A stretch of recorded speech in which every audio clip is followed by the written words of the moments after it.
Crusaders spew their hate. Lies unfold before our ears. Podcast rage to calm our fears. Reclaim gaming and DragonCast. Fire breathing lime, screaming loud. Lavistro's here to shake the crowd. Psychotic dragon ready to ignite. Hold on tight, we're taking flight. DragonCast. Worlds clash in endless collision. Gaming news with a fierce precision. With a spark so wild it breaks the norm. In the tempest eye, a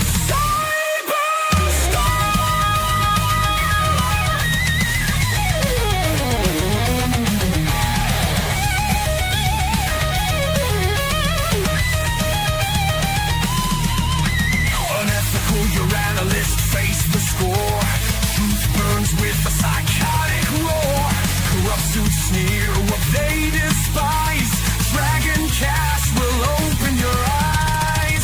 Integrity found in DragonCast. Fire breathing metal, screaming loud. Lavistro's here to shake the crowd. Psychotic dragon ready to ignite. Hold on tight, we're taking flight.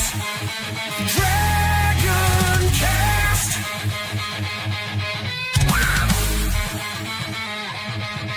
DragonCast.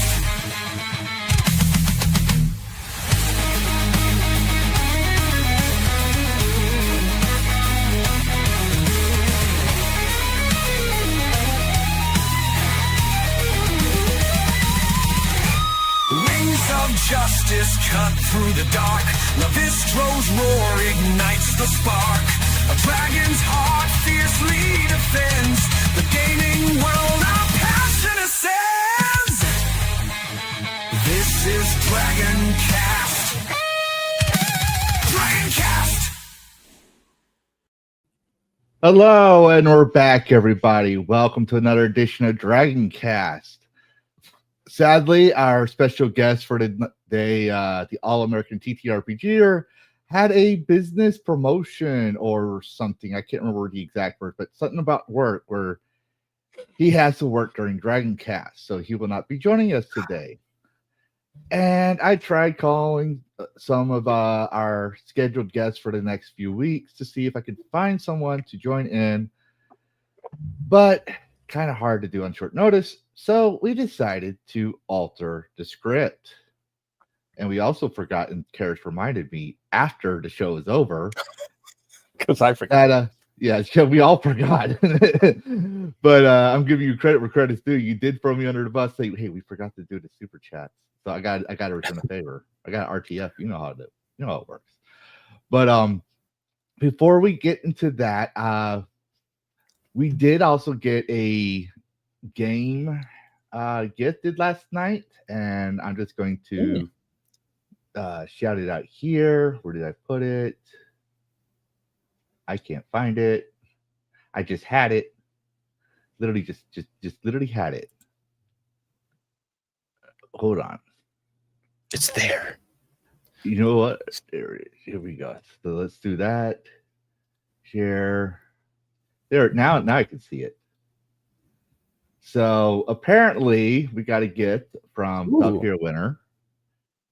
He says, enjoy killing dragons, you dragon. He gave me Wigwin, which ironically was the game I was going to say, and I'm still going to, I haven't played it, the game I found interesting. So we'll talk more about that one later. But yes, we will accept this gift. And he gave it to me last night. So yeah, that being said, we have that. And before we get into the chats and see how everyone was doing in the panel, we're going to acknowledge those super chats real quick. We'll get better at this. Yes. I promise people. We will totally be the professionals of the. Well, we can't. It's not letting. You can't because I'm here. You got to be professional here. No, it's not letting me show up because I had them starred and they weren't removed, but now they're gone, disappeared. There's still, is it the 3 and then the gifted 5 membership? I have them on my screen. You want me to just like screenshot Yes. it and send it to you? Okay. Yes, please. I can be quick with that. Because I am not Stand seeing them by. for some reason. I'm the host of the show. This is my studio. I should be seeing them. But while we're stalling for more time, Valkyria Winner, hail, hello, all food of time and skull. Hello, Valkyria Winner. Okay, sent Yes. those to the group chat. Okay, there we go. I see it. Gonna open the link, put it over here, because I want to recognize y'all, because y'all make these things possible. To quote PBS, DragonCast is made possible in part from viewers like you, and no corporation sponsors whatsoever. So, anyways, here we go. At the stage. Yes, they all know I received the get. They know. That wasn't what you're supposed to show. So, all right. So what we have here is St. Hugo for 2, I think that's euros. I'm not sure. But he says fun buttons to press result in things like this. Yes. Thank you for your donation, St. Hugo. You know, he's also making a hypnotic game. We had him interviewed earlier this year. Really? Yeah. Ooh. So that definitely should go check him out, follow him, and keep tabs on his hypnotic game. Then we have Old Man Cat. I'm in for 2 months. 2 months only. I thought I'd been here longer. Well, August, September, October. That we got monetized in August, therefore it would count for September and October. So it would be 2 months, Old Man Cat. But yeah, you've been subscribed forever. That's why your name's in the outros. But yeah, thank you for being a member for 2 months. Then we also have Old Man Cat gifting 5 gifted memberships on top of the 10 I gifted because it was the first of the month. So yeah, thanks for the membership donation, Old Man Cat. Much appreciated. Yes. And then we have Seen and Heard saying boobs or parentheses O capital Y O parentheses. Oh yo. Yeah. Oh yo. Whoa. There was who used to watch my streams, like not all the time, but we met through what was it? Stark Byron's podcast. Mm-hmm. She hated the word uwu. And one thing people learn real quick about me is don't mention your kryptonite around me because I will use it. That night, exactly. And so I would always say uwu, which would piss her off just for fun. But yeah, OU or uwu. Anyways, that being said, and then we have real quick. What was that game that you got gifted? I want to look that up. Oh, I just closed out of it. Hold on, I can. Wigmund. Yeah, Wigmund. Okay, I'm gonna look that up here. You should. It was on my wish list. It was a really good game. Looked really interesting.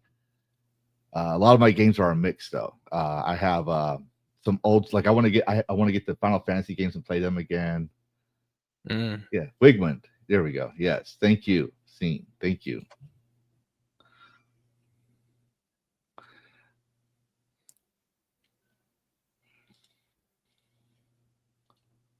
But anyways, how you been doing, Karrus? I have been doing pretty well. I've been moving a lot more. I was I dodged a bullet in terms of the government shutdown.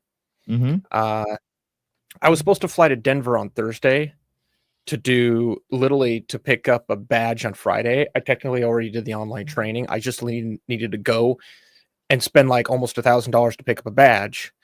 Well, because of the way that the shutdowns are now affecting airports, which, by the way, for some of you, be cautious if you have to fly, because what almost happened to me is you can fly into a location, but you can't fly out of it. And that almost happened to me.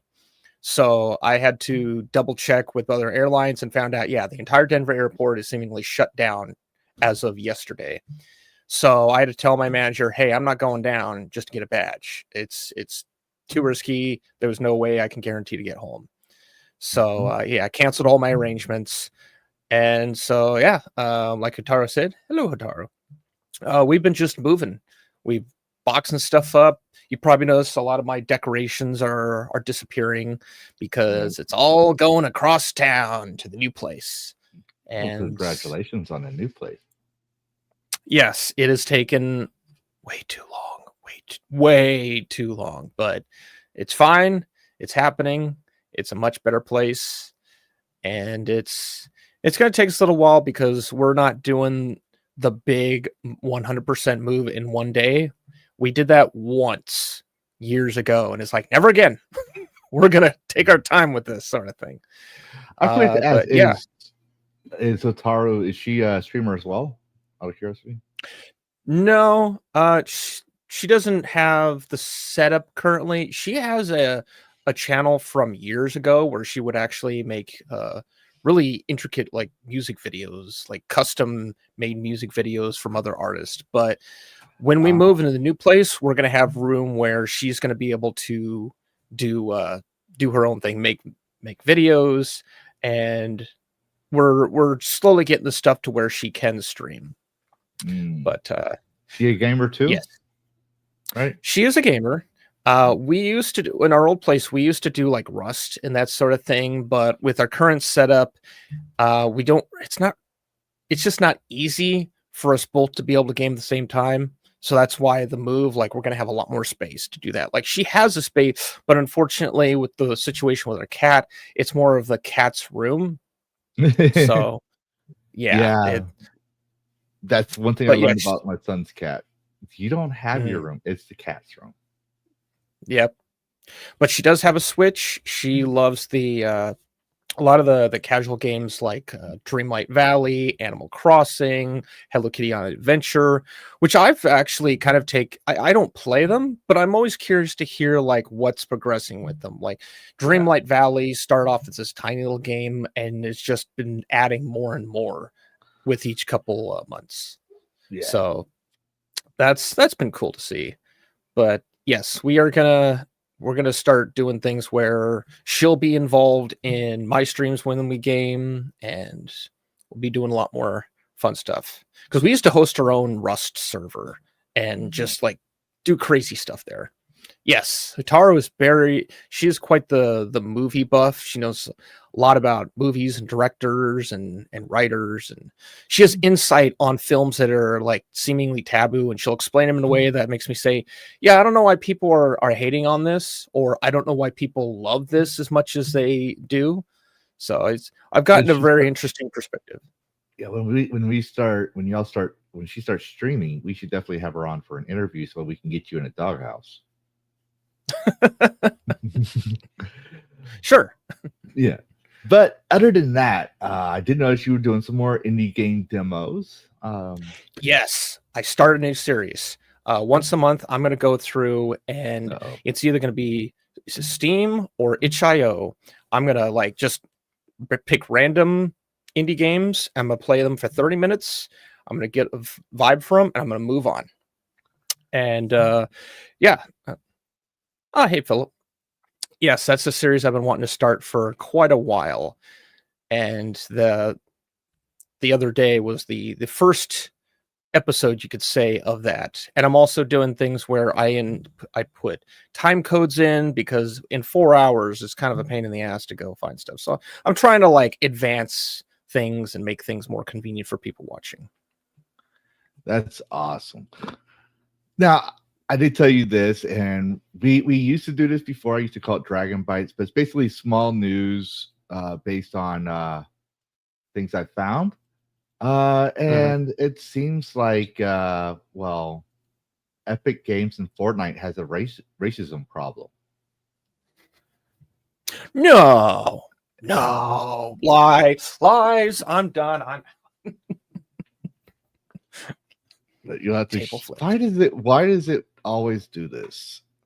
I don't know if anyone else has a problem, but like if you log out of X and log back in or open a new tab, it resets your dark mode to light mode.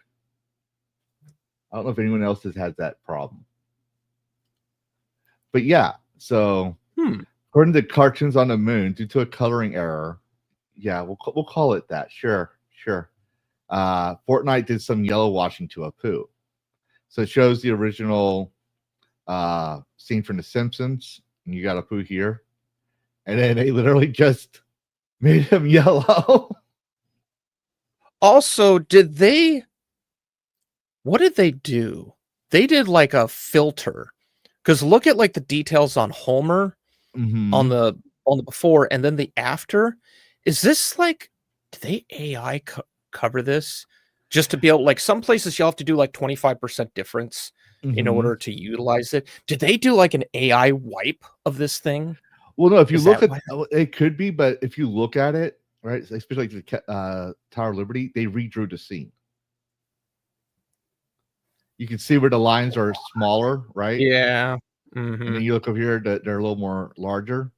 But also, if you noticed, they got the hair colors wrong. See, this whole thing was based on when Homer still had hair, obviously.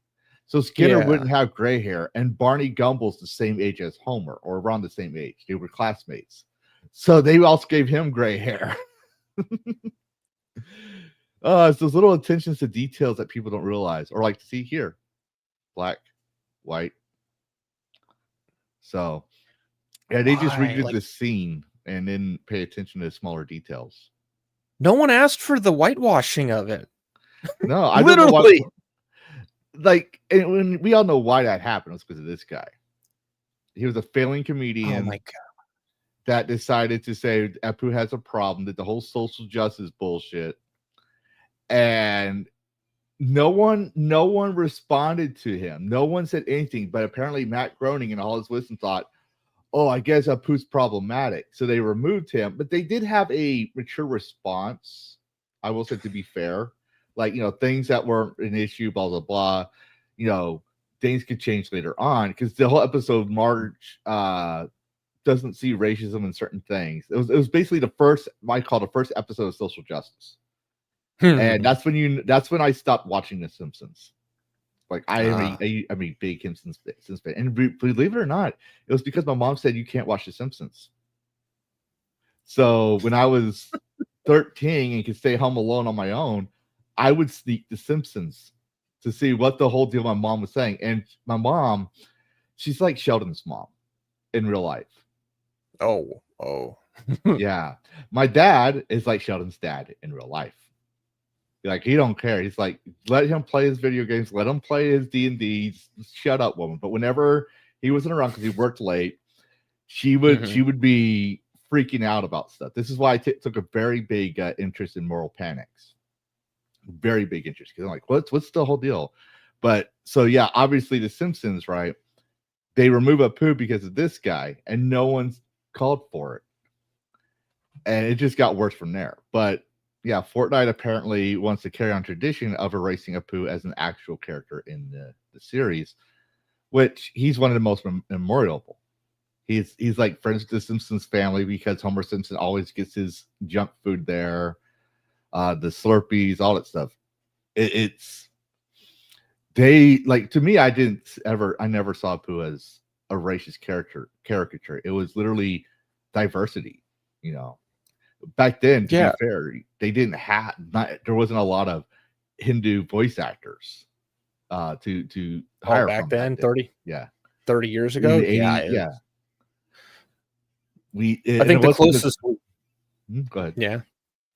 The most we got was not even the most. We got brown face in Short Circuit 2 with a white guy. And let's not talk about Tropic Thunder. I only watched Tropic Thunder just because of the Robert Downey Jr. That was the only reason I wanted to watch it. I mean, it was fun. It was certainly funny, but I was like, I want to see this movie before the critics start flipping out over this. And instead, they lost their mind over Simple Jack rather than Downey. It took years later for them to get pissed off over Downey. Yeah, it was like, I call it the slow bro effect. From Pokemon. He gets hit, he doesn't say anything, and like 5, 10, 15 minutes later, he's like, slow bro, as a reaction to him getting hit. I'm like, yeah, it's the slow bro effect. But then we also have where's he at here? Shout out to the First Ascendant, for all you First Ascendant fans, this is how you do advertising. I know the Karens and the moral outrages are gonna freak out over this. I know. This is how you advertise. Am I wrong? This is this is a throwback to the old days. I think I even have one because I bookmark a lot of the old advertisements I see on that get tweeted out. But yeah, so First Ascendant is mentioning new weapons, new dungeons, and I guess like people still play. Like we were playing it for a while back in the day, back in early January for a while. And Bo and I, if he comes, he said he might be on today. But Bo and I, we started playing the First Ascendant together last year. So it's a great game. Like don't get me wrong, I love the game. It was also the controversy of Gunnergate because of Luna, I believe. But so yeah, that's a shout out for that. And this just to show a throwback. Go ahead. This reminds me, I was looking through for some of the old Tomb Raider advertisements because I know there's a shot of like Lara Croft, like headshot. Well, there's that one too. That's another one. But there's like torso to head of Lara Croft, like swinging through, and the boobs are front and center in like a magazine. Mm-hmm. And yeah, every boy saw that and we're just like, So yeah, that's interesting. And what's funny is my sisters loved Chun-Li. She was one of the we didn't have the NES because we were dirt poor growing up, so it was either my Game Boy, the brick, or the arcade. And so for my sister, Chun-Li was inspirational for her. She's like she always wanted to play Chun-Li. I like Chun-Li. I didn't know why because I was too young to understand. But there was something about Chun-Li I liked. I didn't understand it. I was like, I don't know why I like Chun-Li, but I want to be Chun-Li too. But my sister always played. That's how we could play games. She's a gamer. Like she's not as big as a gamer she used to be, because girls, they obviously grow up and not everyone stays. But my point is that because I found this out in my research as well, there's a guy named Christopher J. Ferguson. He wrote a book called Moral Combat as a play of Mortal Kombat. He covers, he has over 80 meta-analysis studies.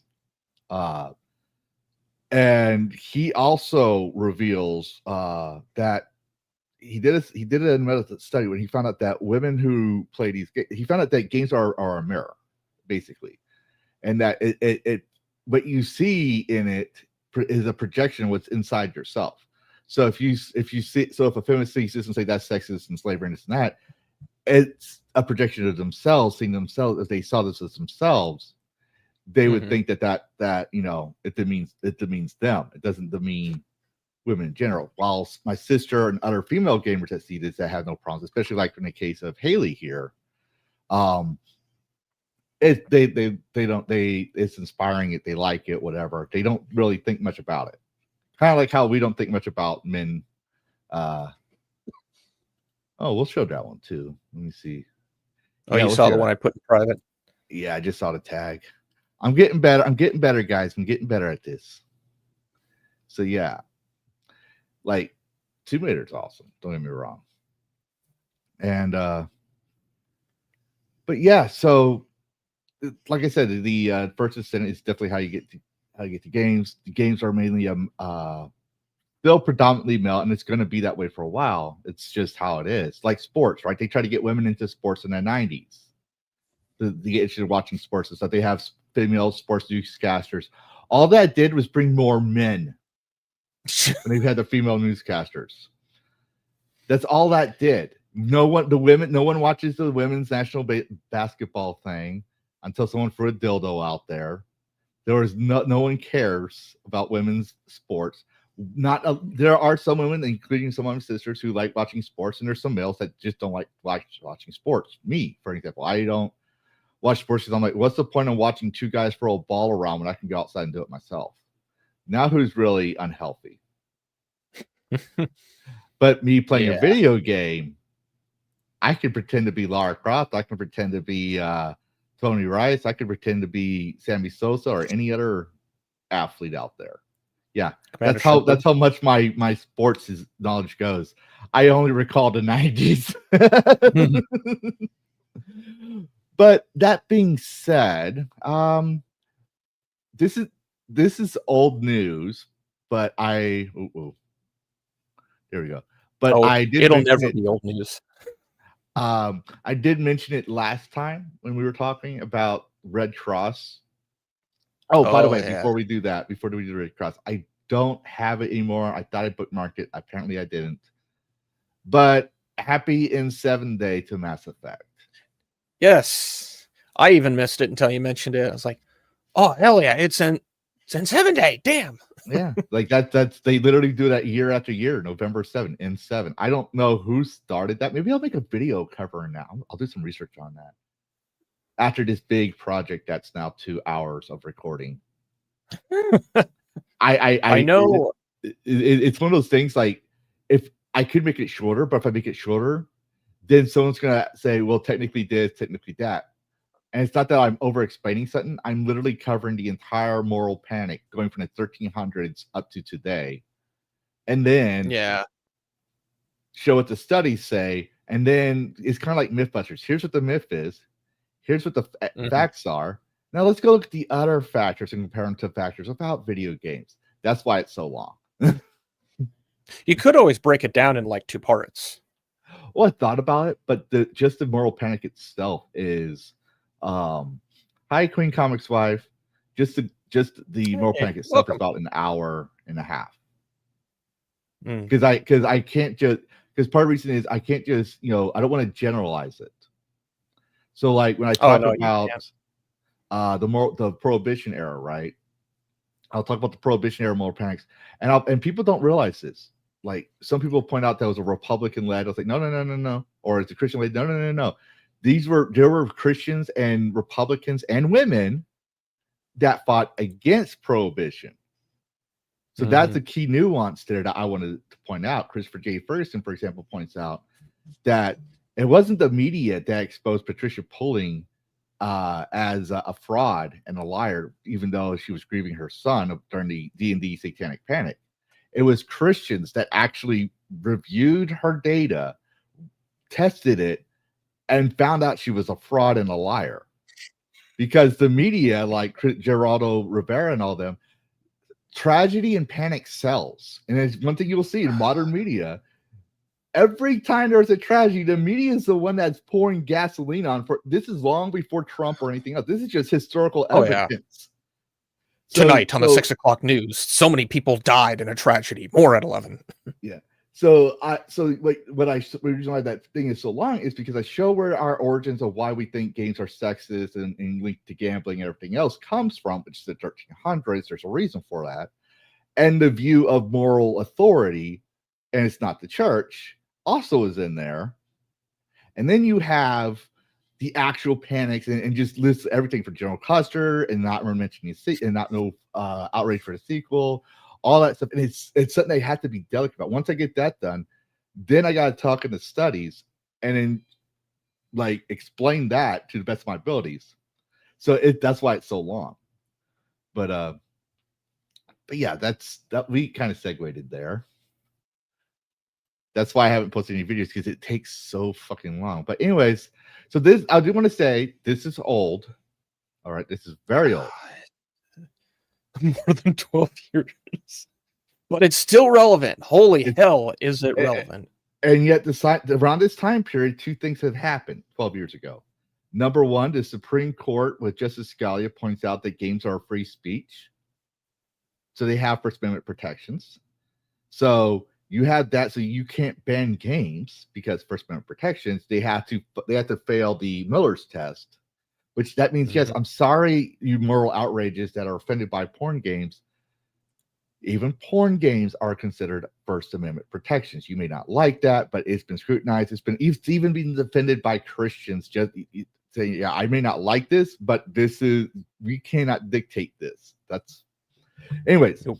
So you had that one, the First Amendment. It was Brown v. CRB, but you also have Christopher J. Ferguson and the APA and several other psychologist finally coming out and saying, at first it was games.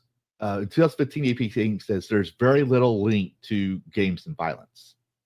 Christopher Dave Ferguson comes out later on and says, when you take out the poor quality reviews and bias, there's no link. The link is null. Mm-hmm. And he also goes on further to explain that the same with sexism in gaming. Oh, look who decided to bail on his family and come to his internet crew. I got home at a good time. Love the green. So how you doing, I'm Dash? fixing that. I'm doing good. I hope you're all doing well. Oh yeah, we are. Yes. We just got done covering some smaller gaming news. It was M7 Day yesterday, so you know what that is. Nice, some good old Mass Effect. Mm-hmm. And then we also covered Fortnite's little racisms. Oh, Whitewashing the poo. They whitewashed the poo. What? Yeah. He hasn't heard. Yeah, I'll tell you what, Dash, to help you get cut so you can see it. Yeah, snap back. Because we already covered it. I will go ahead. I don't want to make you go like too back. Just show me and I'll give you my quick reaction. I'll do it this. You know what? We'll do it live. Sorry, ladies and gentlemen, we're going to do this live. We'll go back to the topic. I just wanted him to see this. Apparently, because he didn't do know. it live. What the hell? Yeah. So here's a question then. If they're not calling him, he's not a poo if he's white, what are they calling him then? Like, what's the lore of the character's name? Is this a new character? Well, he's yellow now, right? So he'd be a P. A poo, a P. I got nothing. That joke wrote itself. Holy hell. I didn't write it. They did. This was deliberate. I know it did. You know what? I'm going to do that right now. And they whitewashed the poo. That's- Oh my god. That's not white A poo. It's a poo. washing. It's yellow A white. Jew. Oh, God. No. No scene. A poo. That's a P.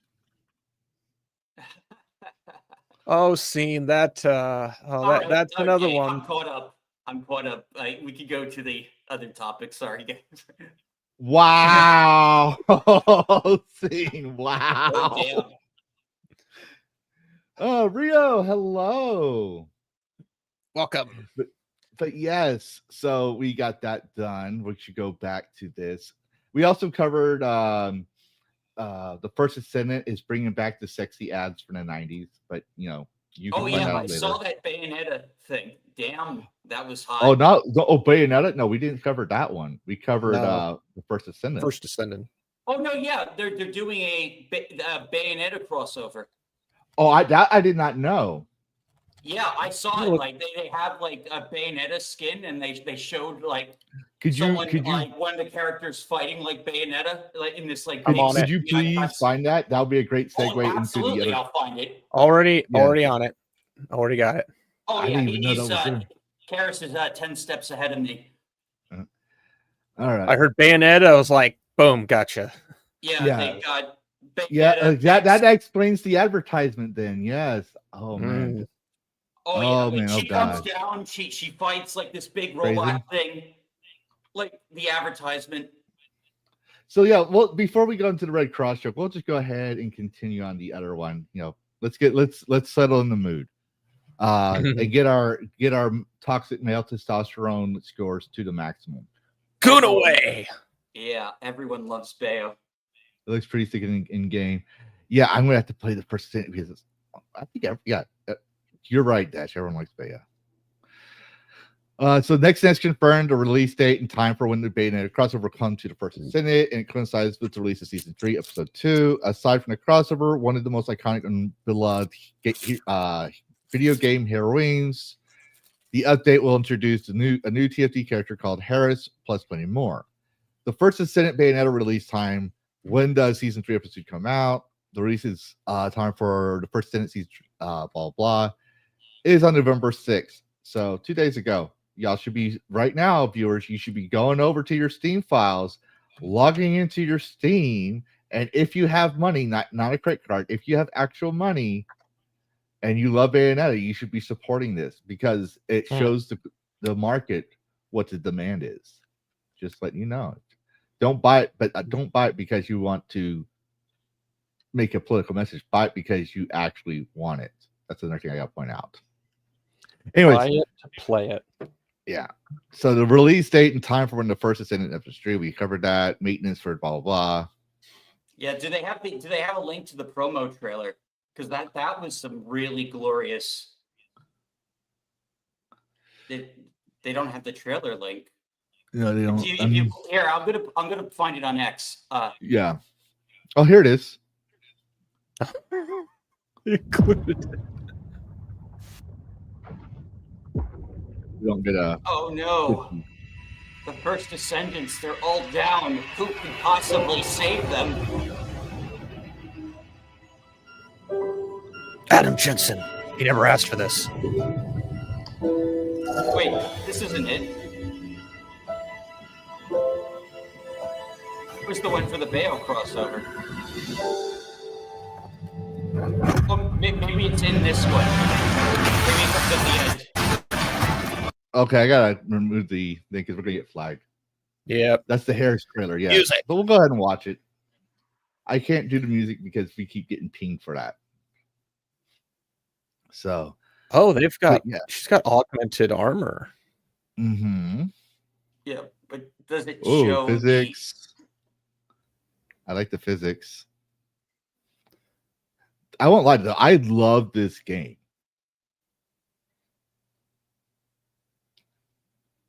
Now you know because she's wearing almost nothing. That is level 99 armor. Yeah. You know, yeah, she's got invulnerable armor. I don't. Well, see, did you ever watch that meme where this one girl in full plate mail was saying that it was sexist and stuff like that, and it doesn't cover anything? Okay. And the girl looks at her and she goes, "Son," then the next thing you show, she's taking off her armor, and the whole bikini armor is armor itself. It's full body armor. I did not see that. The one I Yes, saw that's- was the Dark Souls, where basically the male and the female are wearing the same thing. It's like you can't tell them apart. Here, I got it. You got it? Yeah, I'm gonna share the screen. Okay, yeah, I'll take mine down. And Scene also said that he's trying to help. Oh, there's Ajax, one of my favorite characters. Oh, I forget her name. That Colossus. There we go. Oh, they even Music. used the band.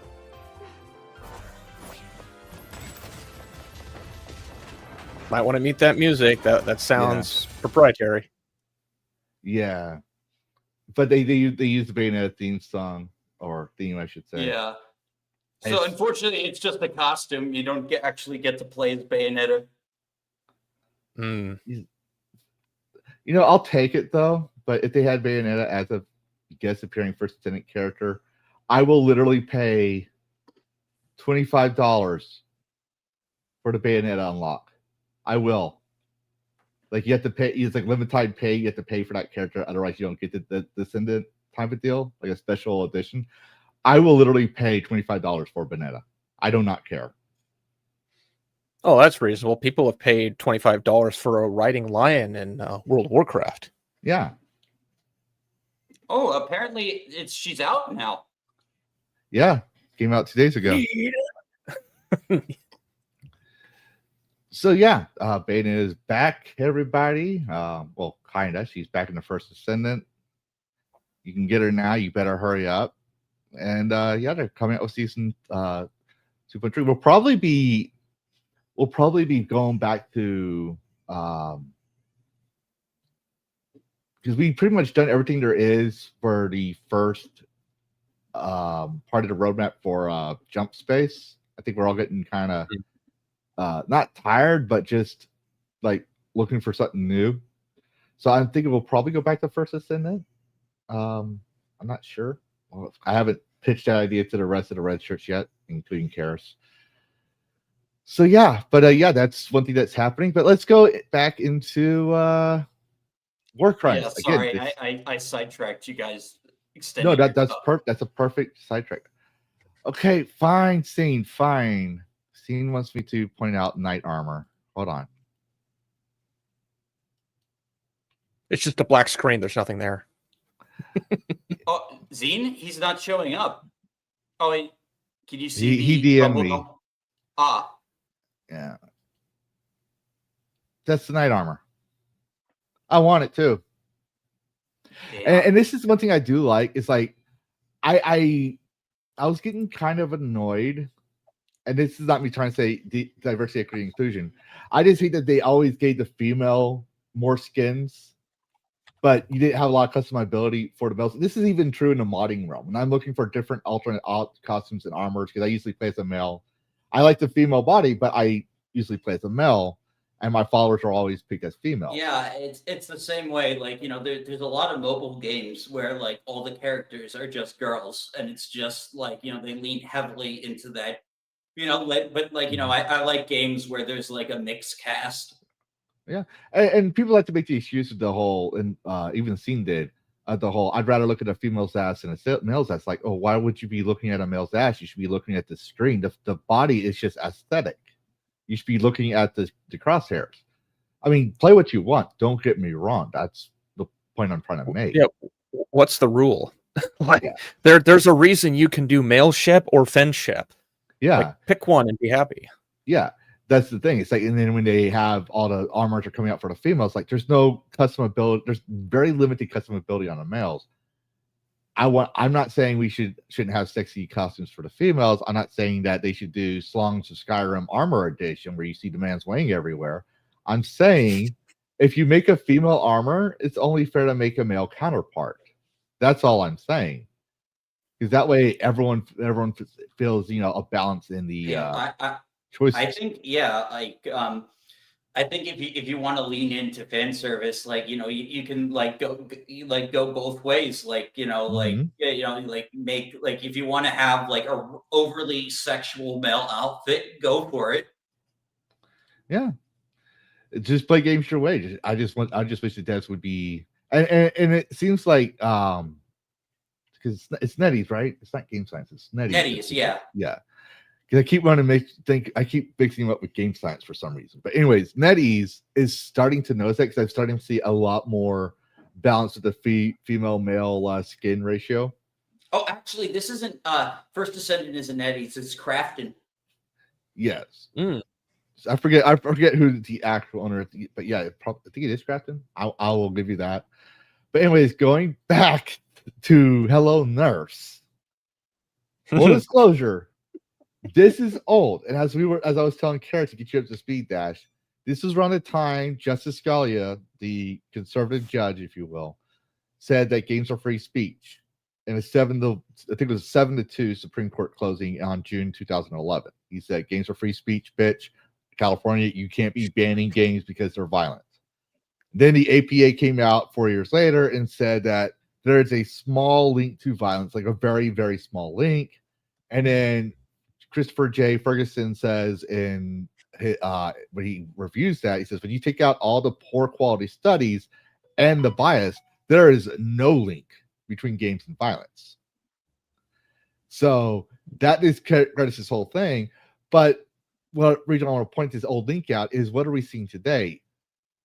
UN, USAID, DHS, FBI, they're doing studies on extremism in games. It's like they're doing a high top scientific thinking. Oh yeah, it's a cherry picked hypothesis. It's like, okay, games aren't violent, but does the gaming community cause extremism? And then they're going back to COP, which was the Attorney General in Reagan's time frame, and who had a hunch about video games being addictive, and now they're trying to say games are addictive and it will make you do this because you have. Yeah, this is the same thing as like the Gamergate stuff, where like, like they see that like gamers, like a big subset of gamers aren't really like buying or outwardly rejecting like a lot of these like narratives. And so they try and tie that to some sort of extremism so they can like, I don't know, like get the government more involved in game making, Yeah. to try and like curtail like what they see as radicalism. Well, yeah, that's the We're, thing. It's we're like screwed. I point this out in my script, right? And I it's 2 hours long, so I'm just adding it in here as well. So because I know people are gonna be like, oh, I don't want to hear Lavistro teach me about gaming history for 5 hours with no boobs. Anyways, Teach us. so in Gamergate, we all know it's about ethics in journalism because you had the Dorito Gate, you had people literally being fired for taking favors from game developers to give a good review, and then you had the journalists freaking out, and then lo and behold comes Zoe Quinn and Ernie's Sarkeesian, which gave them the perfect smokescreen of ignore the man behind the curtain, right? Yep. So then you add Donald Trump comes in, not to get too much into politics, but just to show this, it helped them preach more into gaming, which all it did, like gamers have been consistent with, keep your damn politics out of our games. That's all we've ever said. It's like we want honest reviews, we want honest critiques, we thought you were our gatekeepers. We trusted you with this information. But as we became adults, we're like, no, we're gonna have to do this ourselves. That's when YouTubers started coming out and stuff. So they started doing. They kind of won because if you go ask AI, it's not a conspiracy. It's just the amount of saturation of data. They literally posted a shitload of articles yelling to the void that gamers are sexist and they were harassing journalists. In reality, gamers are like, hey, could you explain this? You could be transparent about that. And I forget how I was going with this, but basically, that's the same thing here. They couldn't blame gamers for violence. So then you have the two shootings. From what I heard, we're not supposed to mention those people too much. So those two shootings, right? And they focused for the first time on something that was peculiar. The amount of hours that people played. They multiplied them up, the total hours of the games they played, which was thousands of hours. But they didn't divide by time frame of their accounts. And in fact, they even said we couldn't find. They said we couldn't. One person did acknowledge it. Says we couldn't find the person's account age, but based on this comment, it was around since 2015.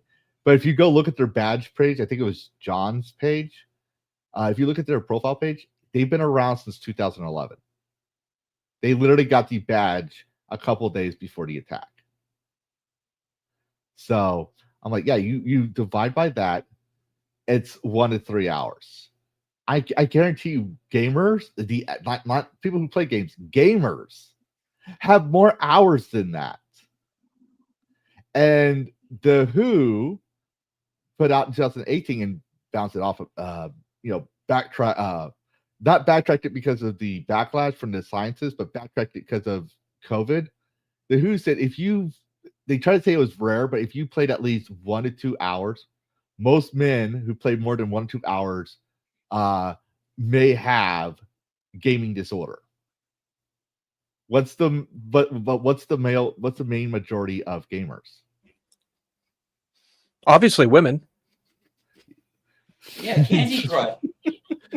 Yeah, but yeah, so the point is that they're just trying to they did a generalization. There was no scientific evidence whatsoever, but that's what we're seeing here. This leads up to that because what they said was they want to see games punish players for war crimes in the game. That's their argument. Oh yes, because I see them talking about Dishonored and Fable.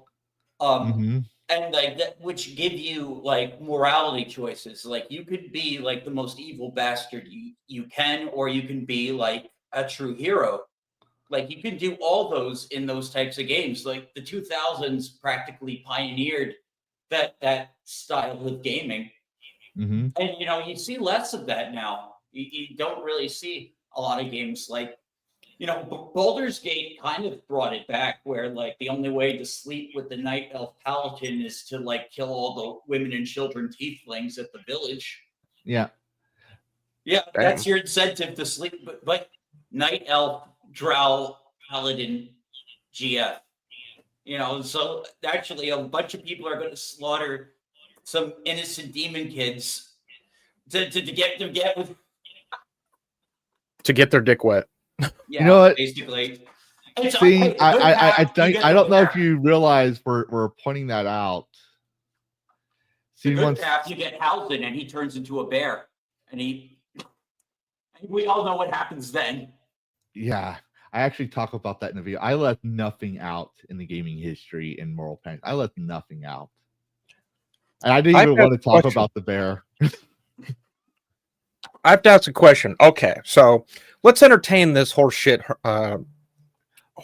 bull. Whatever. Before you continue, hold on. I'm not going to cover it too much, but while you're talking about, so people can read. Steen sent me this. Yes, I know about this. For people who don't know, I know about this. We're not saying games cause violence, but yes, Steen actually Googled this, so y'all can read it as Karrus is doing his monologuing. So the question I have is, okay, the Red Cross wants to punish us for playing the thing. Is there going to be punishment for the developers who had to design and code, script, draw, get permission? They got paid to do this. Is there going to be punishment to the developers that do this? Or is it just the consumer who's making the choice to buy the thing? Riddle me that, Batman. Yeah. So one thing I've been saying a lot lately, and they put out here, is correlation versus causation. Or I say correlation isn't causation. A lot of these studies in the early 90s and as well as the 2000s and up until the consensus, the media has always been, and you'll see this everywhere. Just look at the past shootings, right? Correlation is their view is correlation is causation. Karrus plays 500,000 hours of I don't know. Custer's Revenge. Yeah, we'll go Custer's Revenge. That's why he's a serial artist and he has victims of 500 women in this case against him. We'll go with you brought up Custer's Revenge. I was trying to equate it to something tamer. I was. But reality, we see that Karrus has maybe had an abusive relationship with his mother. Not saying that's true, but I'm just saying, like the science will show, there are several other factors. He had some experiences that made him react as a sexist towards women. He had this thing happen in his life, that thing happens. Like he has a narcissistic personality, like all these other things that would be factors other than video games. The video games helped stave it off for a certain amount of time, but he never got help or treatment. Therefore, he did all this to women. So the media's response would be, it's the game's fault, not did we aggravate him with our whole sexist and gamings and all white men are pigs and all this stuff. Did he get, what kind of mental health issues did he have? Did he have access to mental health? Did he have access to care? Did he choose to get that care? These are talks that I'm not saying free Medicare for all. I'm saying these are talks that no one has had for 40 years because it's easier to blame the games, right? So, yeah. So he says the ICRC, the Red Cross, says that what they're suggesting is that, as in real life, these games should include virtual consequences for people's actions and decisions. Gamers should be rewarded for respecting the law of armed conflict, and there should be virtual penalties for serious violations of the law of armed conflict, in other words, war crimes. Then they try to cover their ass and say our intention is not to spoil players' enjoyment.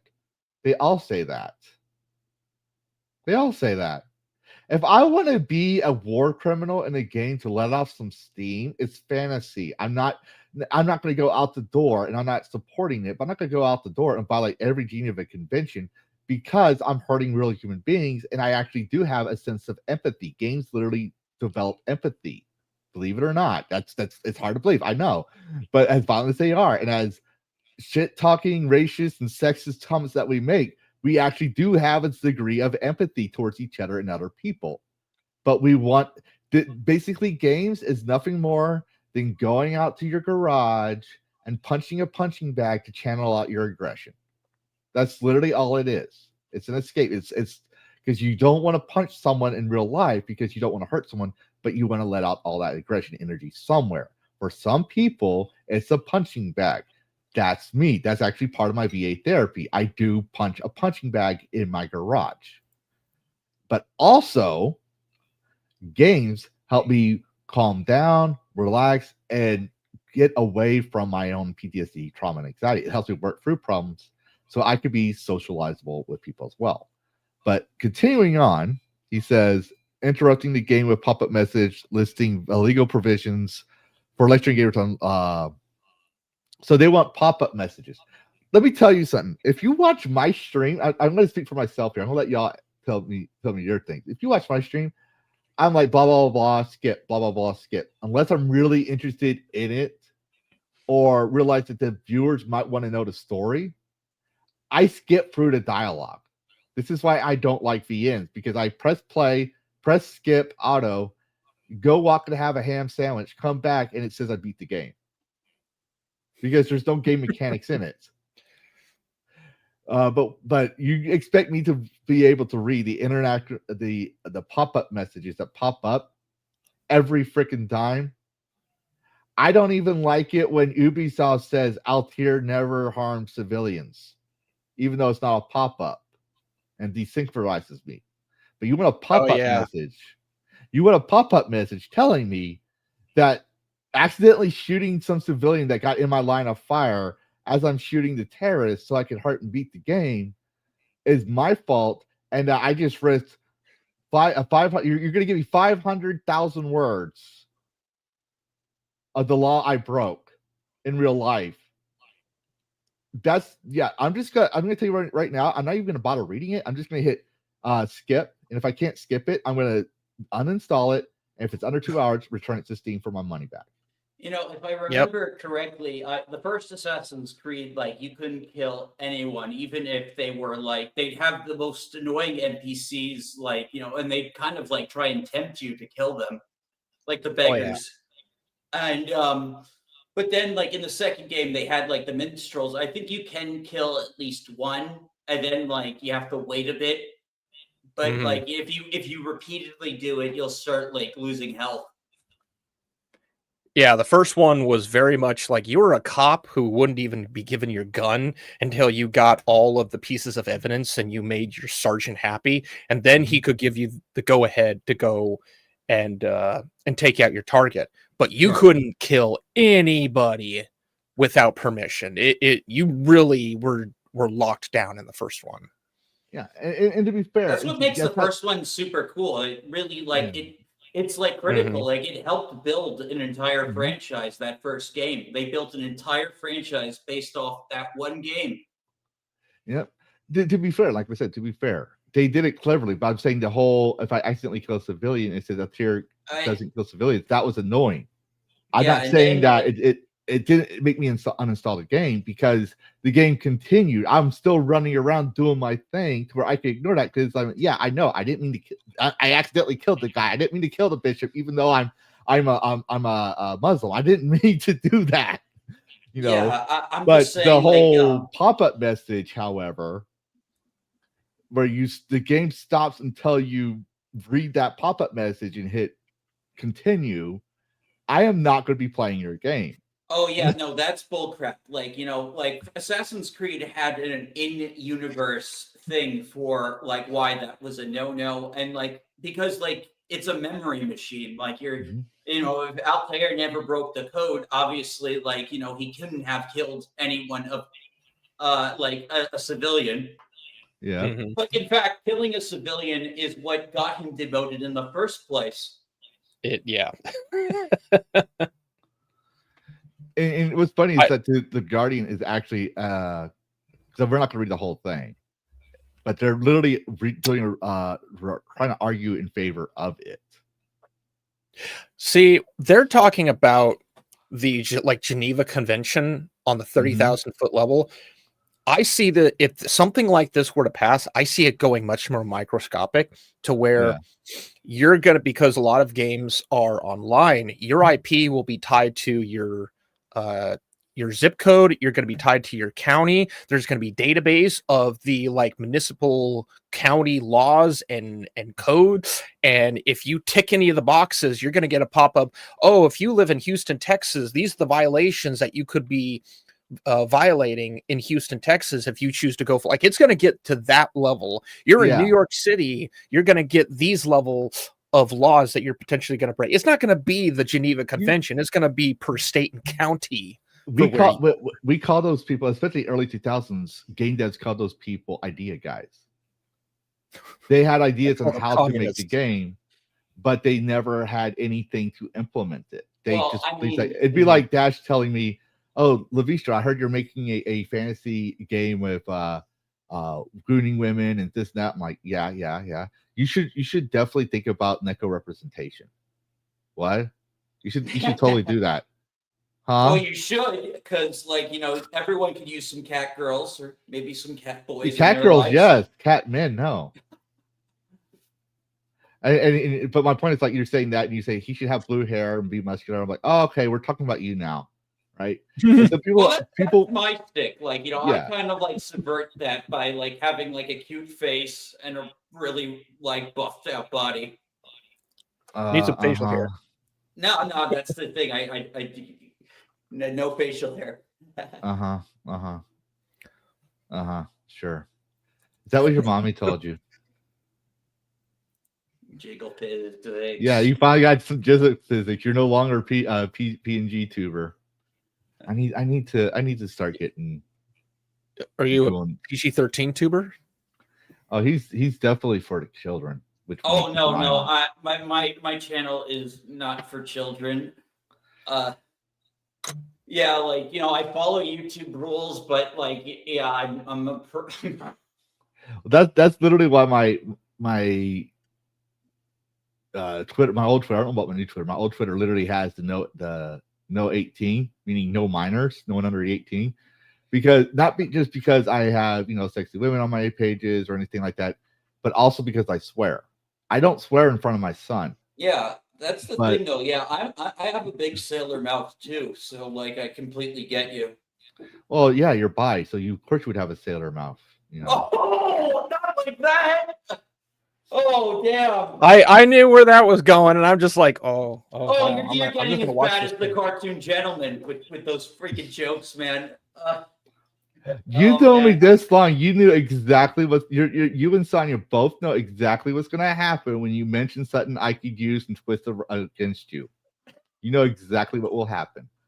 This is why I get all the crazies on the internet coming by, calling me a Satanist, for example, or saying that I have bad English or just other things, because I'll say something, then I flip it on them, and then they get all salty. I mean, it's not my fault you came in here with level 1 equipment, but you know better.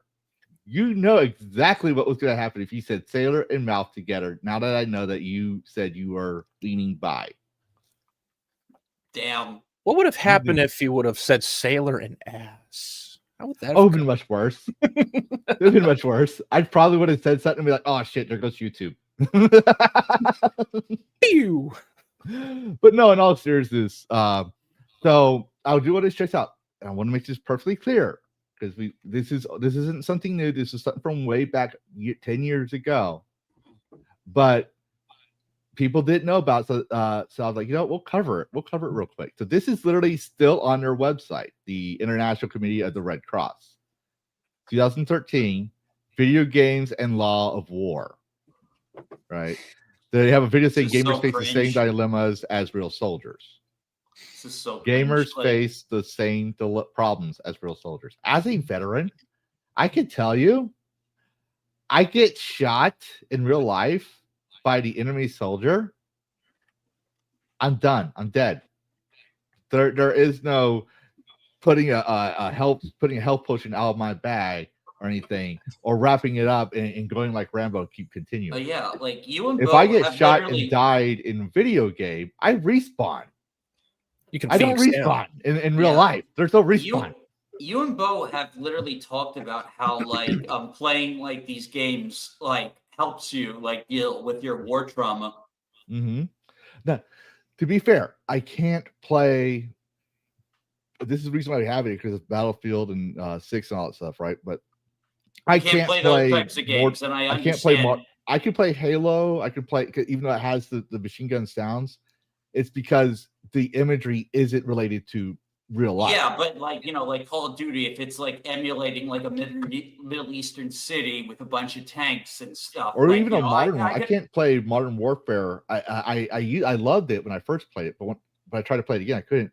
I loved the battle in DC. I was like, whoa. That was a really cool level, and then you walk like through the Capitol building. It's like it hits home. That was that was one of the best campaigns they ever did. The Modern Warfare 2. I can never play that again. I will literally freeze and have a flashback, and then I'll break ground. Right. This is why you never see me playing multiplayer games, because it brings back a lot of that stuff. My case just like I just kind of like got bored. I thought Call of Duty was getting stale after the first Black Ops. Oh yeah, I played Black Ops. In retrospect, I think Black Ops is a phenomenal game. I bought Black Ops because the way they advertised it was Vietnam War. That was one level. That's the only thing that pissed me off about Black Ops. Yeah, they didn't really have enough in Vietnam. Like it was like very like there was like Cold only War a few levels. Yeah, it was mostly Cold War. But yeah, so they're basically wanting to say that the whole point is that they're saying as in real life. And as I was telling Karrus and Mikey last night, and even earlier, some psychologists, especially play psychologists, people who study the philosophy of play in psychology, basically the field of psychology is saying is that games are a mirror. Games and entertainment are a mirror. What you see is a reflection of your own psyche and mentality. So if you see games are real life, right, as games of real life, you're seeing, how do I put it? It's easier to put this way, because I don't want to sound like I'm glorifying violence. When a sexist or a feminist sees someone like Stellar Blade, they don't see an empowering woman. They don't see a woman of beauty and art. They don't see someone that like literally is trying to portray a woman as beautiful and something to be, they treated that Eve with respect. They made her beautiful. They made her pretty. They made her something that people could, sit there and be inspired by. Right? A feminist will see that. Well, yeah, even Gooners. A feminist will see that and say, "I am not a slave to be barefoot pregnant in a kitchen," because it shows their own fears.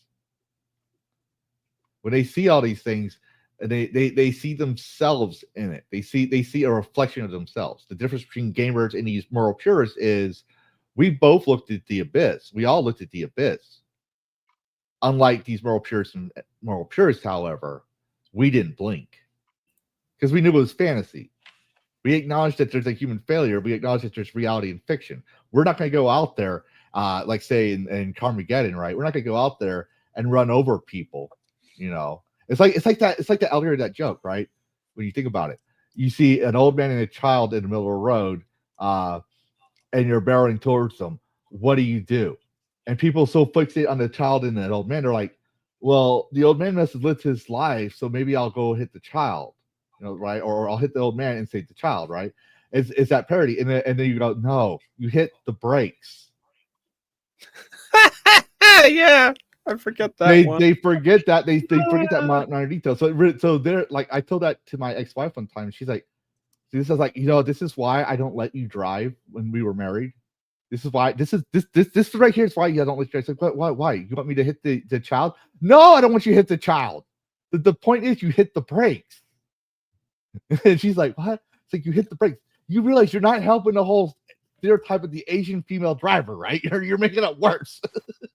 Which I was messing with her, but that's literally what we see here is these people, they see Bond's video games, they can't understand it's fiction, and they're seeing something in themselves, or sometimes even the horrors they may have seen. I will be fair, right? So they can't understand this is fiction. This isn't real. It's the same as watching a movie where someone creates a war crime, or a bad cop does something bad, and that's not legal. You're gonna really say that those Hollywood movies should also state those Geneva Conventions, or is it just an excuse because you were seeing society has seen games as a money waster, a time waster, and the spawn of evil and vice since the 1300s, even before that to Rome. This literally goes all the way down to Rome. But anyways, I thought it was an interesting thing to bring up, and I wanted to see what y'all thought about it. Oh, it's absolutely ridiculous. It's once again showing how disconnected these organizations are, because they look at something like, I don't even have an example. Oh, here we go. Hang on. We'll go here. One that I pull up very often. This is apparently a war crime. This fantasy thing is a war crime. Yeah, and the joke in Korea is if you want to marry a Korean woman, you have to commit a war crime with the dad and the son in order to marry someone. Basically, you have to play StarCraft. Yeah. You must commit this many war crimes to enter. But I hope this doesn't get passed, because if that's the case, I guess I'll stop playing video games then, or I won't play online video games.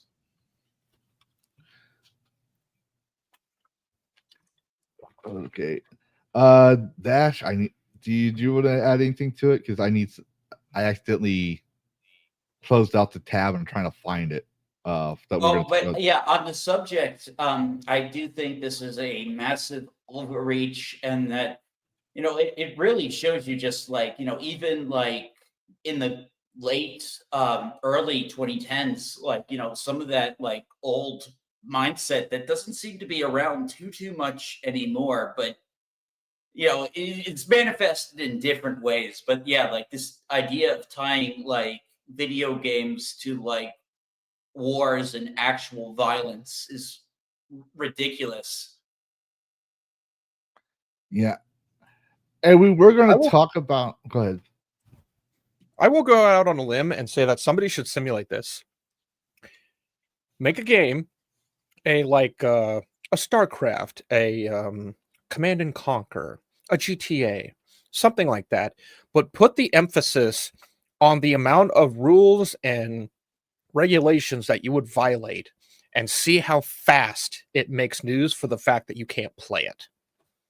Someone should do that. I agree. Now I'm trying to find that article, because we were going to talk about the Japanese and East. Because the other one, it was the Square stuff. Yeah, I've been talking about that a lot.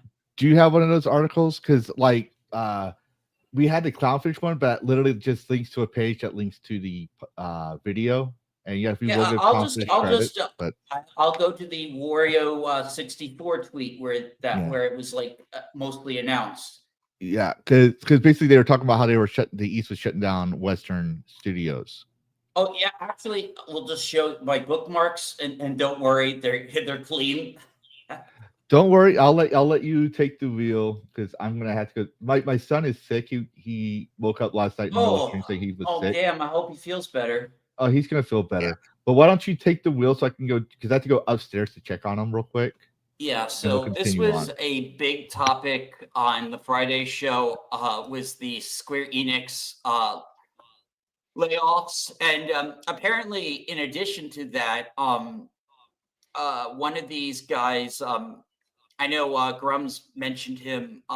Well, I know the localizer for FF14 was let go possibly a while ago, and she had been causing trouble because of the Charlie Kirk stuff, and like just like her political speech in general, and then Grums was like saying, like this guy Reunion. I'm looking for the account. Reunion. I think Grums did retweet. Yeah, you see, retweet him. He's talking about this John Heck guy who was a big former Activision guy, and he was head of publishing. He literally told a fan complaining about wokeness to quote unquote, "Oh, piss off" on LinkedIn. So like, he was bad, and he's been fired. So yeah, like I noticed a lot of people were like talking about like, the downfall of how Square Enix hasn't been good since the 90s and stuff. And that's not true. They have released good games. Like their PlayStation stuff is just really were bangers. But I do think Square has released good games. It's just some of their more recent releases have had some of this sensitivity bullshit in it.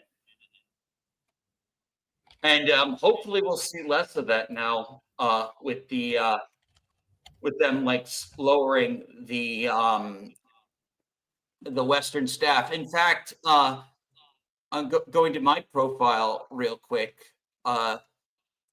Apparently, according to Scouter V, we've had a rare male and female sighting in a new re-release of a Saga game. Nice. Yeah, so they might be done with that. Oh, it's adult content. It's a female wearing clothes. Adult content. Ban it. Damn. Yeah. So, have you played any Square Enix games like recently? Like have you played Rebirth or 16? Me? Yeah. I have not played them, but I have seen a lot of playthroughs. Hotaru played a lot of Kingdom Hearts. She loves Kingdom Hearts. I played a fair bit of, well, back when it was Squaresoft, like the Final Fantasy series. Okay, yeah. So you've played like some of the older games. I go back and I play like the older games because I'm a Final Fantasy fan. I've played the MMO, based my VTuber model off my character from that MMO. Yeah. Of course, I made some muscle adjustments, but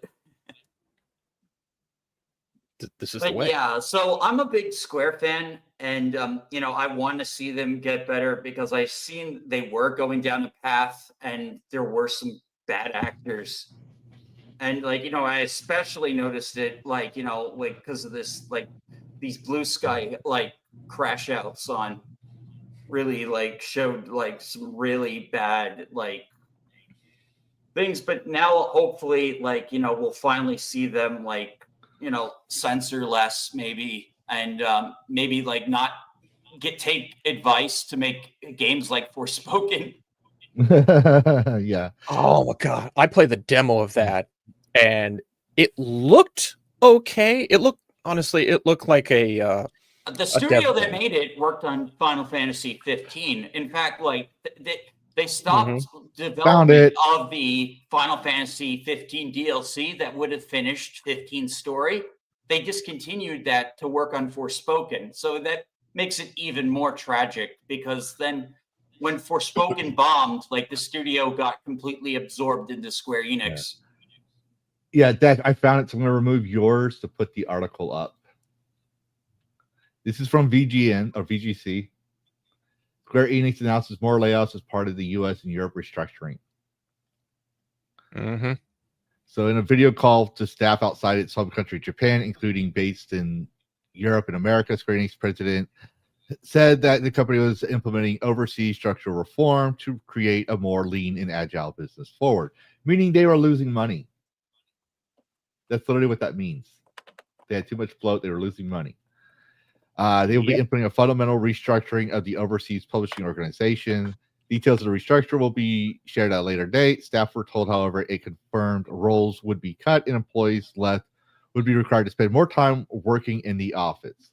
Now, that's another thing people don't realize is that when COVID hit, right, a lot of companies had the work from home feature. Mm-hmm. And, well, to be fair, I do work on occasions with freelancing, and I do, work from home. But that's in my contract before COVID.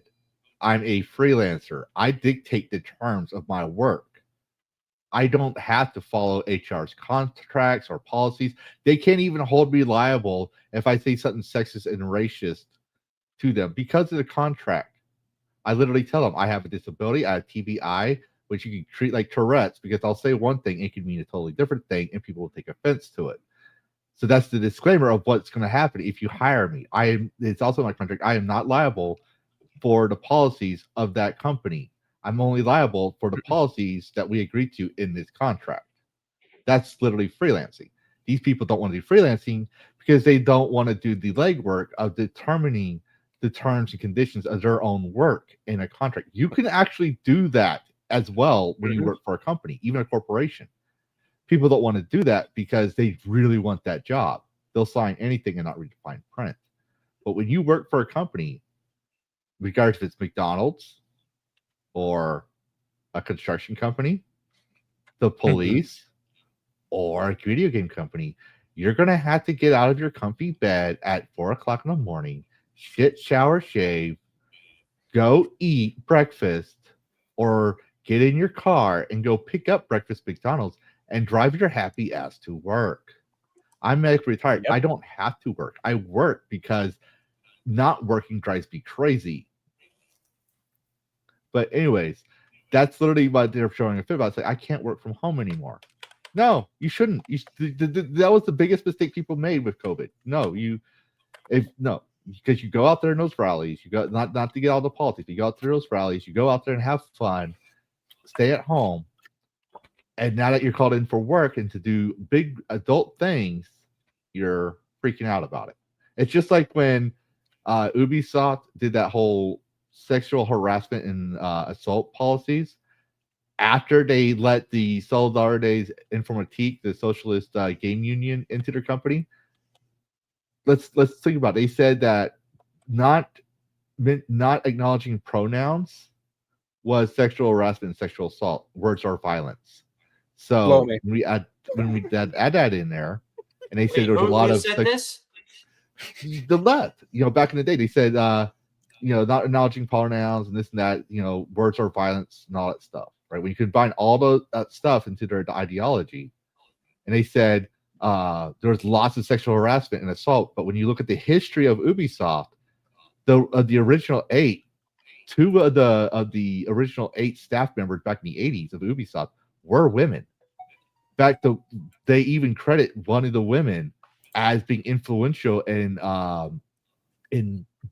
expanding their business to the United States. She's the one, I forget her name, but she's the one that helped them get the Tom Clancy franchise. She's also the one that oversaw the construction of Ubisoft America and Ubisoft Montreal. And now she's like the VPN of marketing and DEI. I forget her name though. Did they also acknowledge one of the first the female video game developers that worked on Tom Clancy and I think even Assassin's Creed? And she was really good. Like there's some really good female developers, right? But the whole point is that all of a sudden now there's sexual assault, and the CCO, I forget his name, that was also in there. He's part of the original 6, original 8. So I'm like, wait, you did a testimony. This thing about the French court, you did a testimony, right?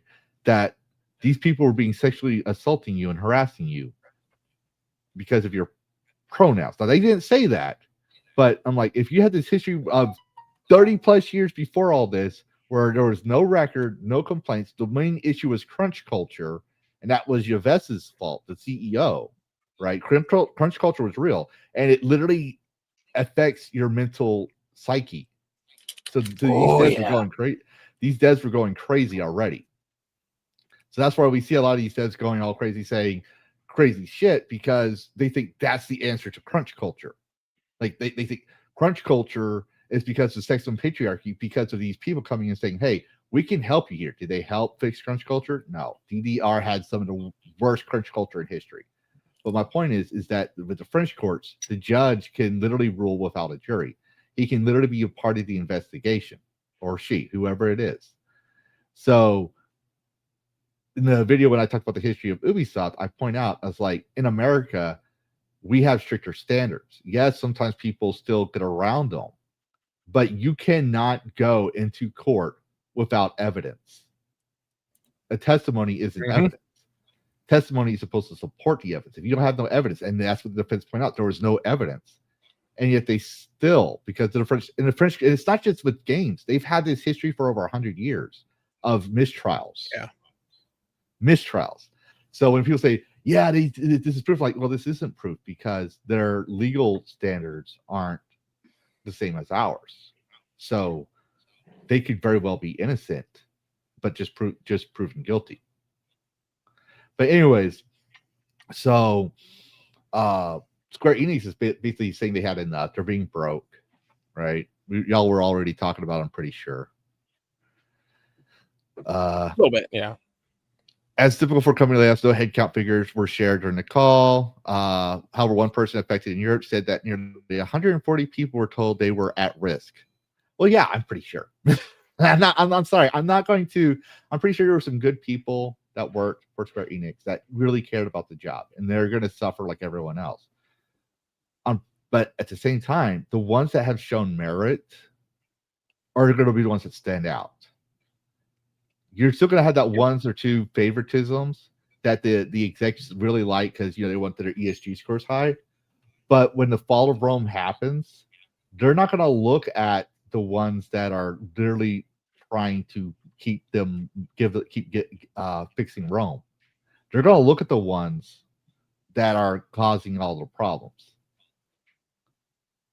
Some people might get affected, but a lot of these DEI hires, most likely, and this is my personal view, I don't have anything to back this up. It's just my speculation. They're going to go gone. Get bye-bye. Because otherwise, Square Enix is toast. Oh, you want examples? I can give you examples of being laid off.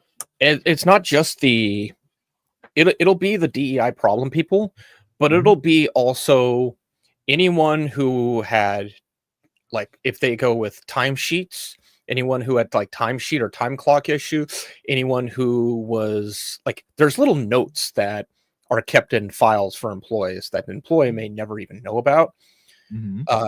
If you were just a problem for X person, if a VP didn't like the way you said something or didn't like your hair, anything, if there's enough of a threshold that you're a problem employee, gone. Yeah. So they'll sweep out whoever they need because they know they can just go to the well and get a new batch of employees. There's new ones around every corner, so there will be a purge, and I've been part of a few of those purges. I got job offers to work for EA. I got, like, literally, I have job offers, but I don't use them because I don't want to work for a corpo. They're going to suck the creativity out of it.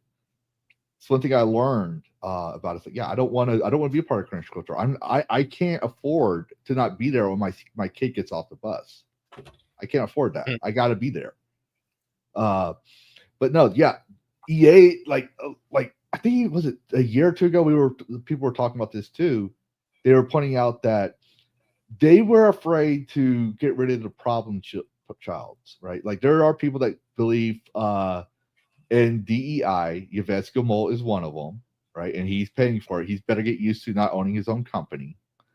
But the point is that they wait for a shield, just like when like think of how they use your games, right? They make a crappy game, they cut corners, right? Like, and they say, oh, because you don't like it because of DEI, you're sexist, misogynistic. Or like, where's that coming from? The art is horrible. The game is bugged. Like in the beginning of DragonCast video, right? We point out that the devs blame gamers for Star Wars Outlaws, but we didn't make the game. We didn't. Yeah. We were not We were not involved in its roadmap. We bought the game. When I hear that now, like, oh, this game sucks, that game sucks. These are the reasons listed. The counter is, oh, you don't like women. That now, like, if it's one thing to have like a delayed reaction because like they're trying to figure out what it is. Now the game's barely out and they've already got this react. Film does this a lot as well. Like Ghostbusters 2016 was famous for trying to get this angle. Women are now funny. they've already Get over it. I only want to do it because I knew these girls were funny. Yeah, sure, Bill.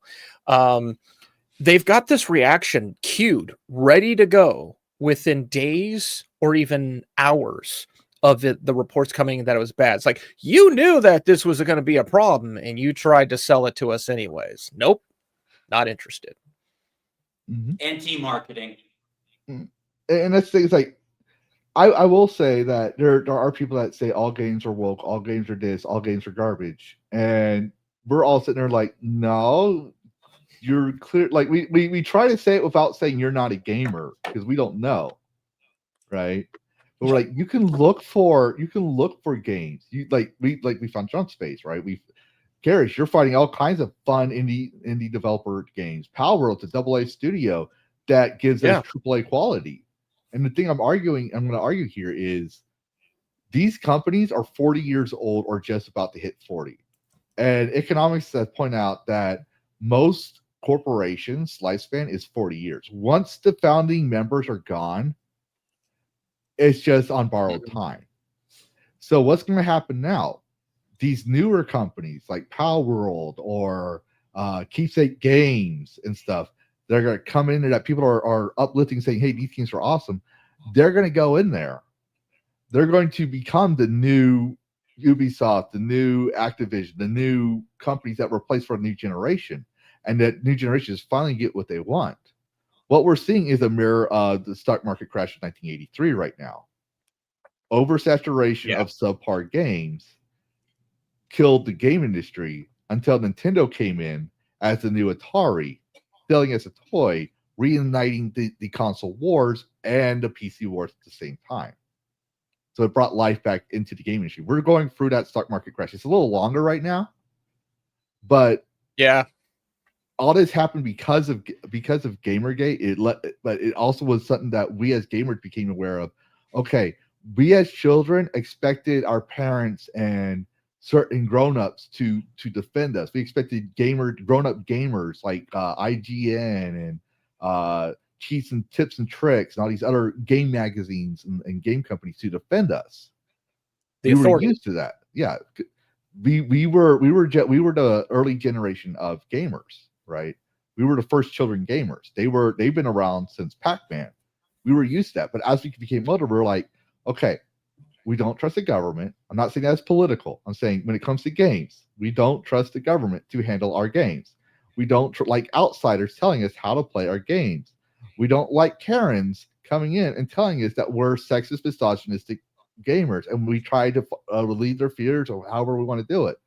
Our politics may be left and right, but as games, we're apolitical. So then we realized, fuck it, we have to be our own gatekeepers. And we're not always going to agree on everything. Like, that's the point. We're not always going to agree, but one thing we are going to do is say, not all games are woke. Just like with Goonergate, when Goonergate happened and JDA and all of them came out and said, let's make games more right-wing.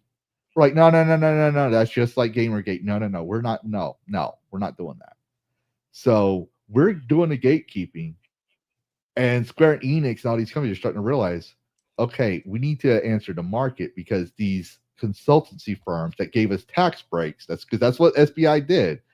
SBI's in Montreal, and they get tax breaks since the 90s if you hire these companies, not just these firms, but like you can get, based on certain things, you can get tax breaks for. And they would get millions of dollars of tax breaks in Canada. So that's why they keep hiring them. So if they fail, they still get paid. Like, it's a win-win for them.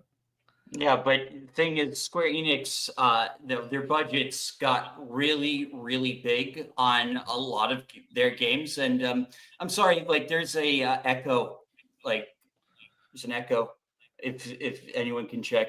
But yeah, their budgets were going, so they've been downscaling like their games. They're focusing on these 2D HD games that are really popular, like the Octopath Traveler and The Adventure of Elliot. Like, they're smaller budget games, but they sell well. Yeah, Karrus is used for some reason. I just muted you just to see, and the echo was gone. I muted myself too. I don't know what's causing it. Could be anything. Because like I'm deaf in one ear, but one thing I had to point out is that my headsets are real loud, so I can hear y'all, right? And if my headset is too close to the mic, you could hear very faintly the echo. But since I canceled that with my new headsets that I have right now, it no longer happens. Yeah. Well, they're not new, but they're kind of new.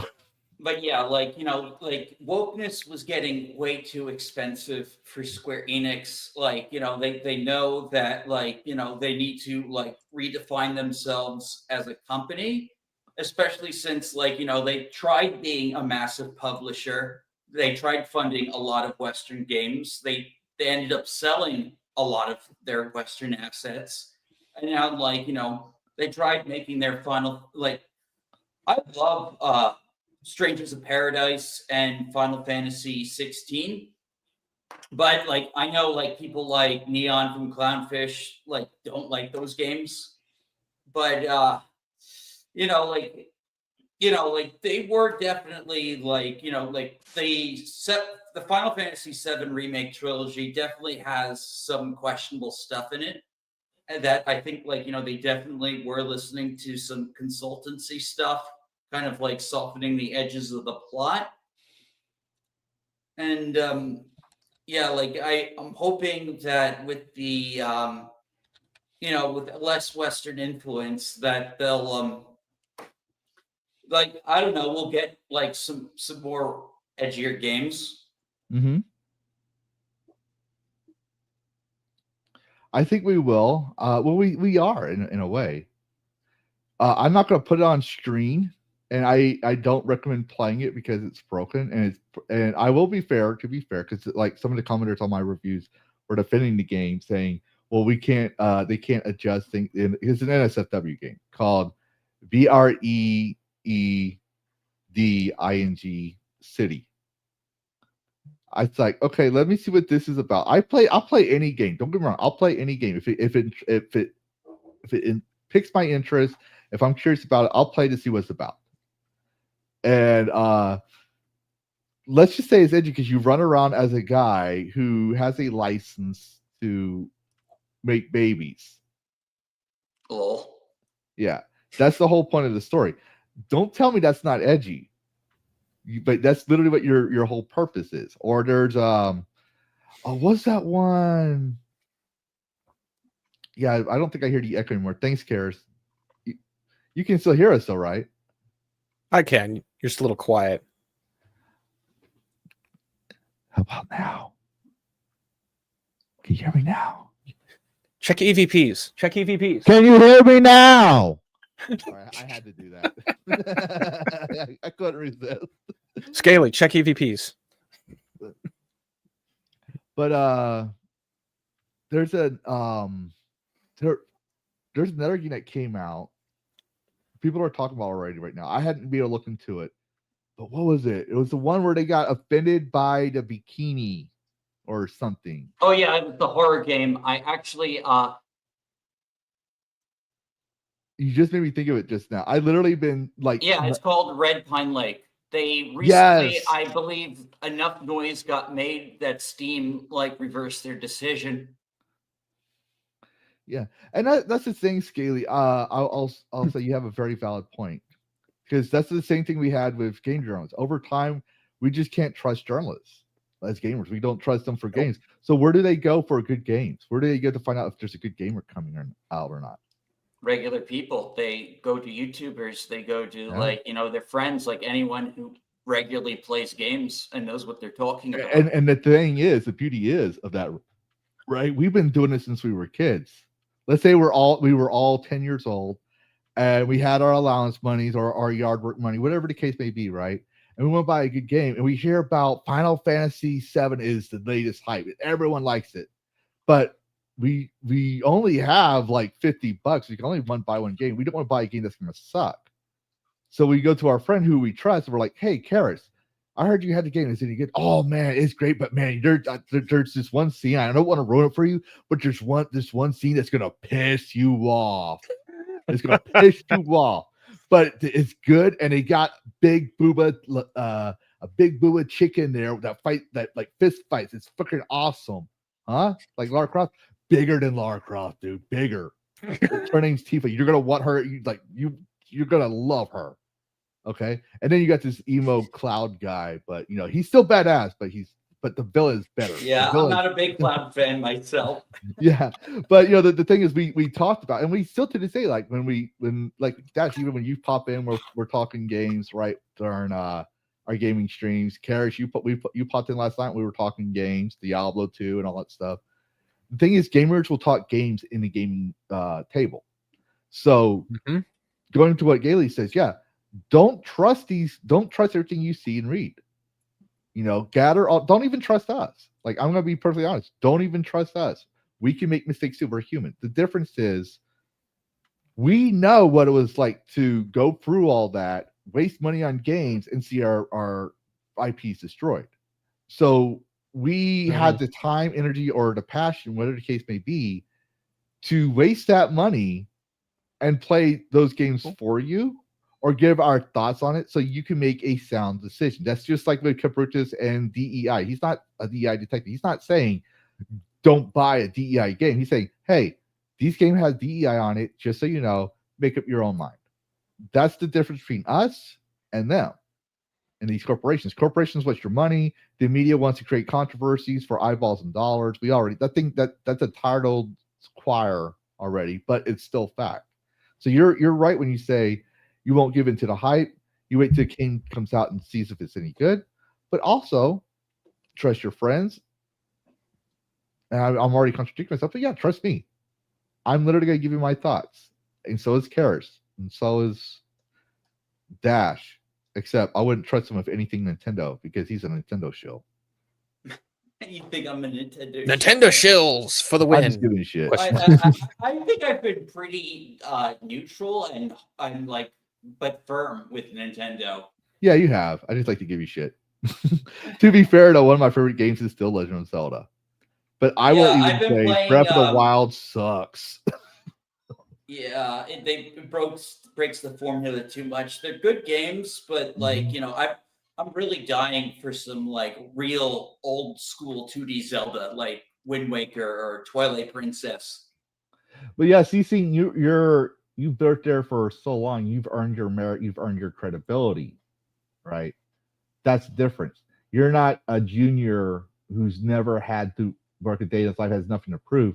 You proved yourself. So you work on codes, but I also believe you work with the higher ups and tell them, hey, this is what's going on, this and that. So you could make your own hours of in and off because you built that trust with the company. That's the difference, right? There are subtle nuances. Don't get me wrong. There are subtle nuances because you said here, I managed to configure an infrastructure. So what you did helped you, but also helped the company. Does that make sense? For a lot of these game designers and stuff, they didn't do that. Right? They're not making money. So the question is, who's working hard, who's not? And they can't tell. So the ones that seem to be putting in the effort, even though they're working home, they have to come into work now. So they have data to say who's the actual worker. There's going to be more layoffs. I guarantee you, there's going to be a lot more layoffs. They're just going to get rid of all the people that have an issue of coming into work. And the ones that do come into work, they're going to say, okay, who's here? Because business in the end, when they're hurting, they don't go for what skin color you have for their ESG scores. They go for who puts in the work, who has merit. That's the difference. You have merit, sir. Yeah, it's just pretty funny how like a lot of the people that did get fired happen to be the woke ones. And Philip Morgan says he bought the Bayonetta skin. So good for you. Good for you. All right. Yeah, I'm gonna let y'all know, full disclosure. Normally I had this stuff ready. It's just I've been working on this project for so long, and I'm behind schedule. That the whole moral panic and answering video games thing. I will, as soon as my son goes to school at 7 o'clock, I am on the PC, logged in with my coffee, working all the way till 3 p.m., skipping breakfast, lunch, and dinner. Coffee is my breakfast. It's like when I used to code during crunch time. Double checking everything with a fine comb. Son comes home, cook him dinner, spend time with him, put him to bed, and it's been another 2-3 hours before I have to stream on this again. Then stream, then go to bed and repeat the process. That's because I'm trying to reduce. I'm talking about 10 years of effort. So I had not been able to do a lot of gaming news studies. So that's why it seems like I'm not in the loop. It's because I literally am not in the loop. So, but we do have some news coming out. Where was it? We do got some more Square Enix news. So y'all know a while back I did that poll. I only got 5 votes, but I asked if AI was the new moral panic. And the reason being is I saw some similarities between AI and moral panics. I'm not trying to be like pro AI or anti AI. I'm somewhere in the middle. I believe that AI isn't the answer to all our problems, but I don't think it's going to take your gerbs. I think it might take some gerbs, but there's always going to be someone that has to coax AI, because AI is grabbing everything that it can on certain words, and you literally have to hone in your prompt, and even then, it might go literally to what you say and use that. So you still have to tweak go back and forth with it. You still have to do that. So there's going to be someone doing that, and then they might add more people to do the same thing, to where AI is basically the counterpart of it's basically a fusion of human and AI, kind of like what we were talking about Mass Effect last night, Karrus. Yeah. Oh boy. It's going to be something like that. That's what I'm believing. I don't think AI is going to go away. The Pandora's box is the genie's out of the bottle. You ain't putting it back in. I'm sorry, it's out. Technology has evolved. We're look on the bright side. You're finally gonna our generation. We're gonna be dead. Our grandkids are gonna be dead before this. But somewhere down the line, this is gonna be. We're gonna have our descendants saying, "Computer, Earl Grey hot," and it's gonna manifest a cup of Earl Grey hot in their office. We're gonna want to play a video game. We're gonna have literally a hologram room, like with AI that can literally interact like a real human, and doctors that say, "Please state the nature of the emergency." I'm not trying to glorify. I'm saying we're going that route. Once technology happens and it shows to be beneficial or even just being new, people tend to use it. But to be fair, it could be a hype, just like with VR. People try to make VR thing for years. They try to make Wii interaction a thing for years. It didn't work out. It's like, from what I noticed, VR is starting to die down again. I haven't heard much talk about VR. It's still there. Don't worry. There's still a market, but it's not hyped up as it used to be. So Square Enix says it wants generative AI doing 10% of the QA and debugging by the end of 2027. That is going to cause a problem. You do not use AI as your final testing of your product. You can do it as the beginning to fine comb, right? Like get like sit through everything, but you're still going to have some QA guy going in there and testing everything, testing every code. Oh yeah, I think that's what they're going to do, and that's why they're not going 100%. I think it's just mostly just to get most of it, and then have the IT guys find the stuff the machine missed. That could be a possibility. You do have Cue the final countdown. We'll see how that works. It's like that meme. That's a bold statement, Cotton. Let's see how it plays out. Yeah. Yep. So let's see what they're trying to say. So the following release of the financial results, Publisher posted a progress on its medium, blah blah. We don't care about that. Square Enix says it launched a partnership with a laboratory, which I'm not going to try pronouncing because I don't need Mikey coming in here and saying, correcting me, at the University of Tokyo, aimed at improving the efficiency of game development through the process through AI technologies. The project is titled Joint Development of Game QA Automation Technology Using Generative AI. Why don't you whatever happened to Operation AI QA? Like something short and sweet. Get to the point, not joint development of QA game automation technology using generative AI. Like that's too much. Go with something small. NASA is catchy because NASA, National Aerospace Station Aerobotics. I can't remember, but you get the point. Or even laser. Laser also is an acronym. But they're catchy. It's easier to say. It's easier to remember. Why'd you go with this? That's a sentence of itself. But not to get off the topic, but it's just I'm the one reading this, right? I'm the one reading this. Like that's too many words. I know the irony here, but that's too many words. Just call it Shield, or the game version of Shield. Well, you can't even do that. JDOGQAATUGA. It's longer than Shield still. But anyways, it's being tackled by a joint research team of more than 10 members. The goal is to automate 70% of QA and debugging. It says that the automation technology aims to improve the efficiency of QA operations. The topic of AI being used for QA roles have been debated for some time now. So yeah, that basically I'm not going to go for the whole thing, but because it's basically just repeating everything they're saying in the title. But yeah, what are y'all's thoughts on that? It's going to ruin a lot of games. It's going to ruin a lot of them. You're going to have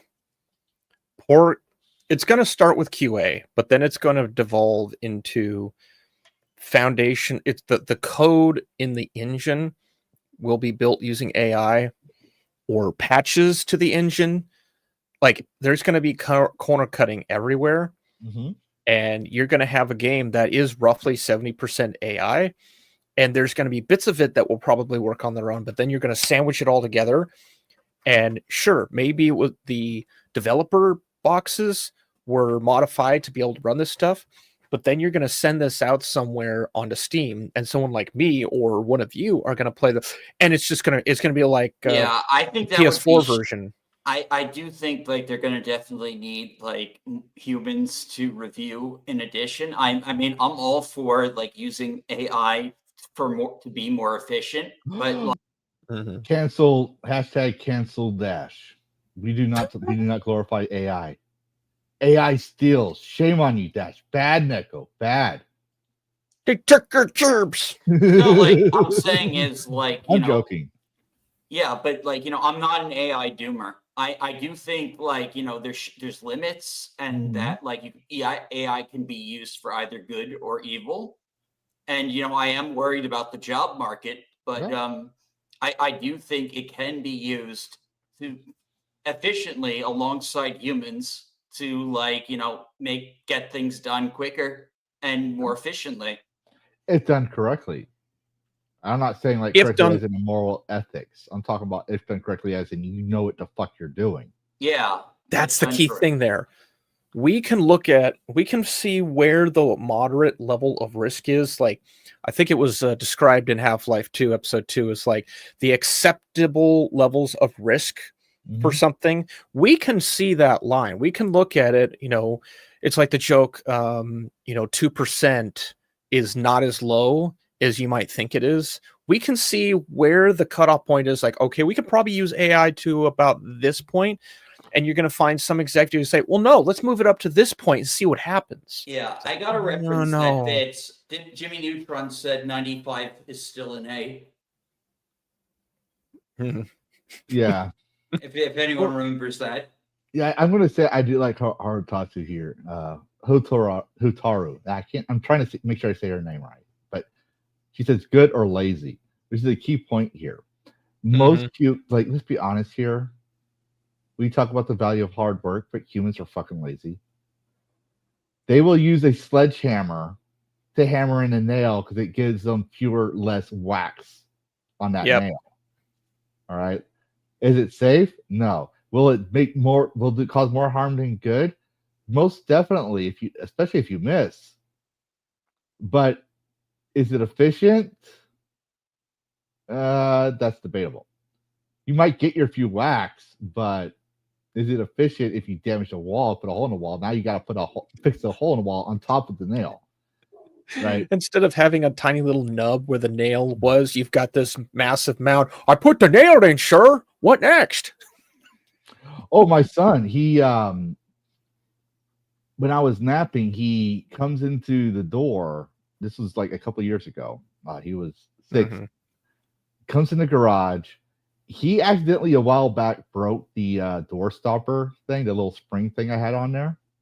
Yeah.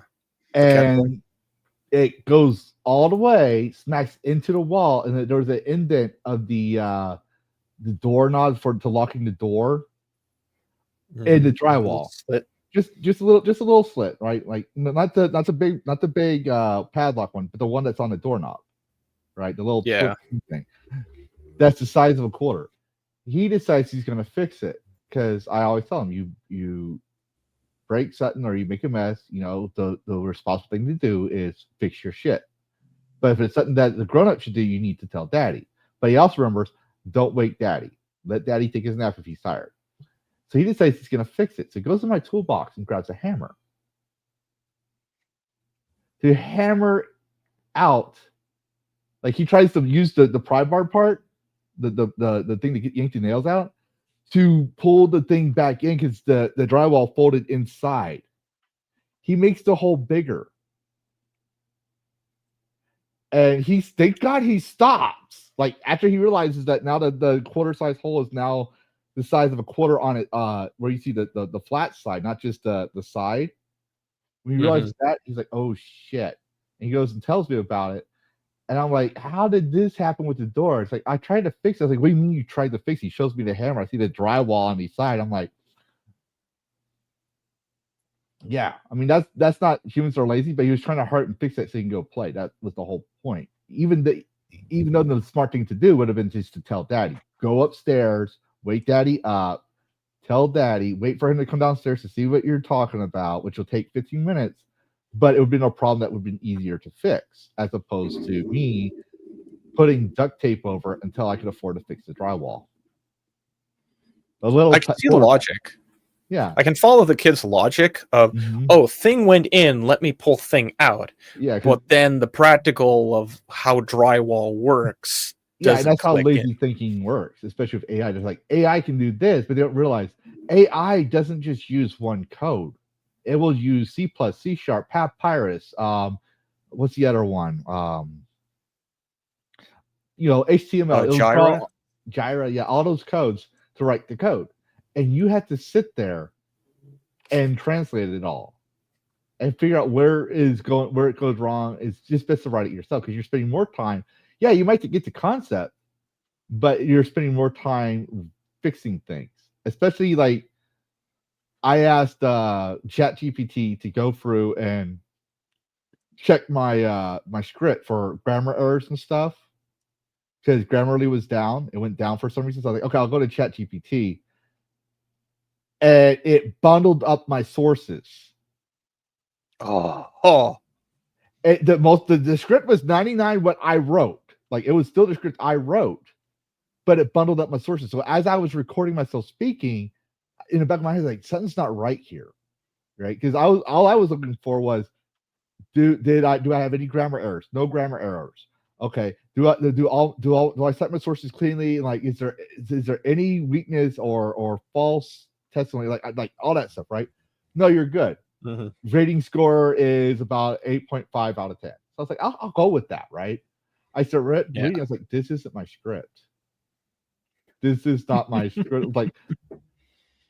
The WHO did not say there's no causal link to violence in games. The WHO did not say that. I know this for a fact because I read the thing. I was like, what the fuck? So AI has a long way to go, but this is going to be very interesting. Yes, you're right, Hotaru. They're doing it for cheapness and laziness. Most Oh, people yeah. do it for the laziness, and the companies do it for, we want more bang for our buck. Typical business move, understandable. If you can get two guys in Indonesia who can do the same thing that two guys in America do for a fraction of the cost, you're going to roll for it. But if you're doing it at a fraction of the cost and your quality of labor is down, but you're still charging $100 for that game, that's when I'm like, okay, now we have a problem. The same thing with here when it comes to AI. AI is the equivalent of a fraction of the cost, but poor labor as well. Yeah, they'll do the job, but you got what you pay for. You get what you pay for. So yeah, it's a good point. Excellent point. Yes, I love that. We need to I want to bring her on the show. I think she'd be a great addition. She has some great feedback. Oh yeah, Hotaru and I we met at a hardware store years ago, and we went through like trials and tribulations of a certain manager who came in and just destroyed the store. Like, we're talking the employee approval rate was 35%, which was the lowest in the entire company for that particular year, to where like corporate came in and whatnot. But we learned that there are managers who, they are not only lazy. There's a phrase that Hotaru and I use. It's, what if we didn't do anything? Which was the actual verbatim line of one of the managers, the ASM managers of the particular store. They had a responsibility to do a thing in order to like save there was a customer who had a problem with an order or something. And Hotaru was in, like, I think she was the first point of sale of the quote or the lead or something like that.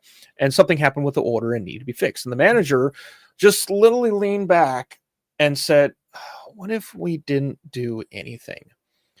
And we have recognized that saying in so many situations, like just the body language and the attitude. That is the thought that's on their mind is, what if we didn't do anything? AI is going to be that new future of, what if we didn't pay our employees? What if we didn't have employees? What if we just didn't do anything and let AI do it for us? Yeah. That's where it's going to go in the unfortunate mindset. Like, I say that AI is a tool because I'm looking at AI and I can see I want AI for this and this and this. I don't want it for this, but the executives want it for this.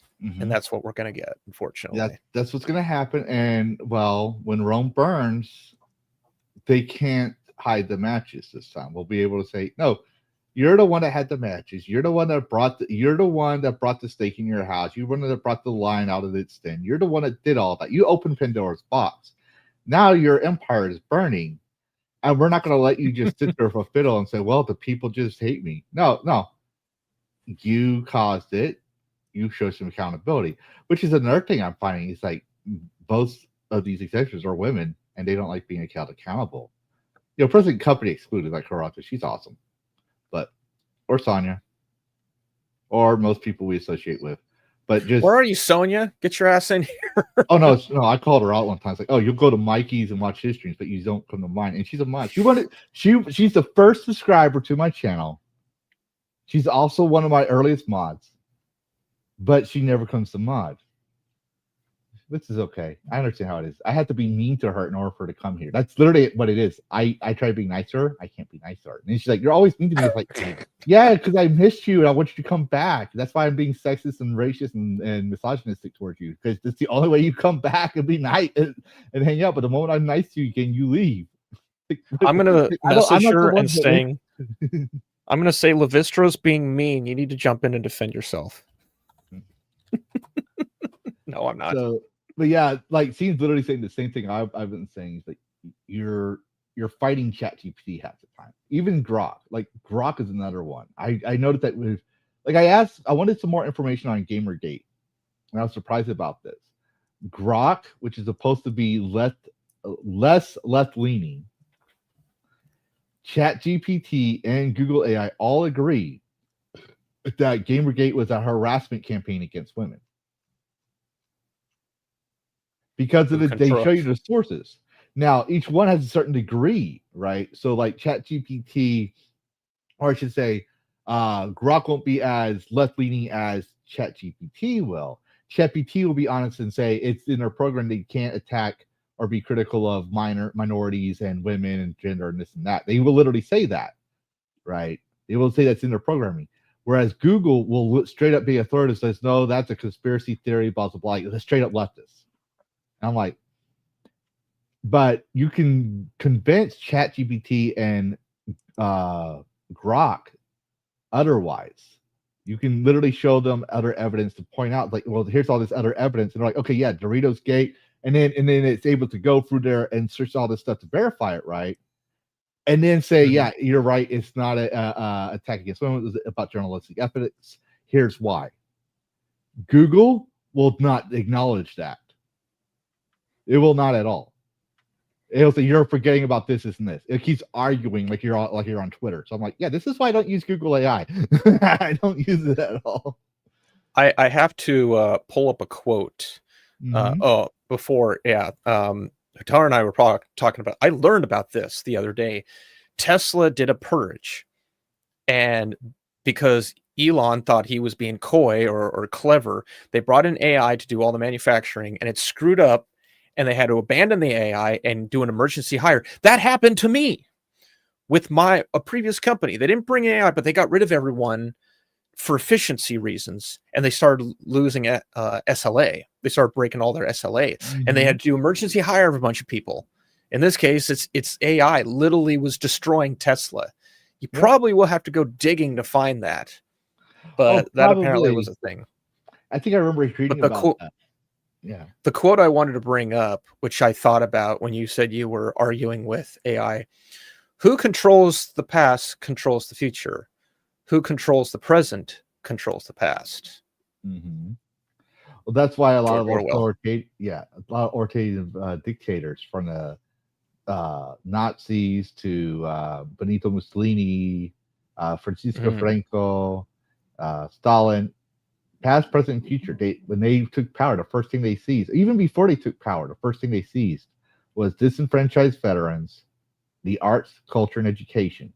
And then when they took the power, they immediately solidified it. Journalists in Weimar Germany would support the funny mustache man, but then when the Nazis took over, they literally had to do Aesopian things, like Aesopian, to convey certain things. They could be critical of those in power. They could be critical of blonde-haired, blue-eyed Aryans that were persecuted for decades, according to the party. So here, we can't say certain words. We can't say funny mustache man. We could even say, we can say it now, but we couldn't even say Nazis. We had a code word as Yahtzees. We couldn't say COVID. We had to say Kofefe. Charlie Chaplin didn't do anything wrong. Yeah. Right. Like, and I'm not saying that I'm pro-Nazi or anything. I'm just saying, like, those is the funny thing about how they censor certain words, because they're trying to do what they think is morally right and morally superior, but all they're doing is the same thing as these dictators. They're literally the same. They're literally they're the ones calling people literally Hitler are literally behaving like Hitler. That's literally it. So it's a bitter irony there.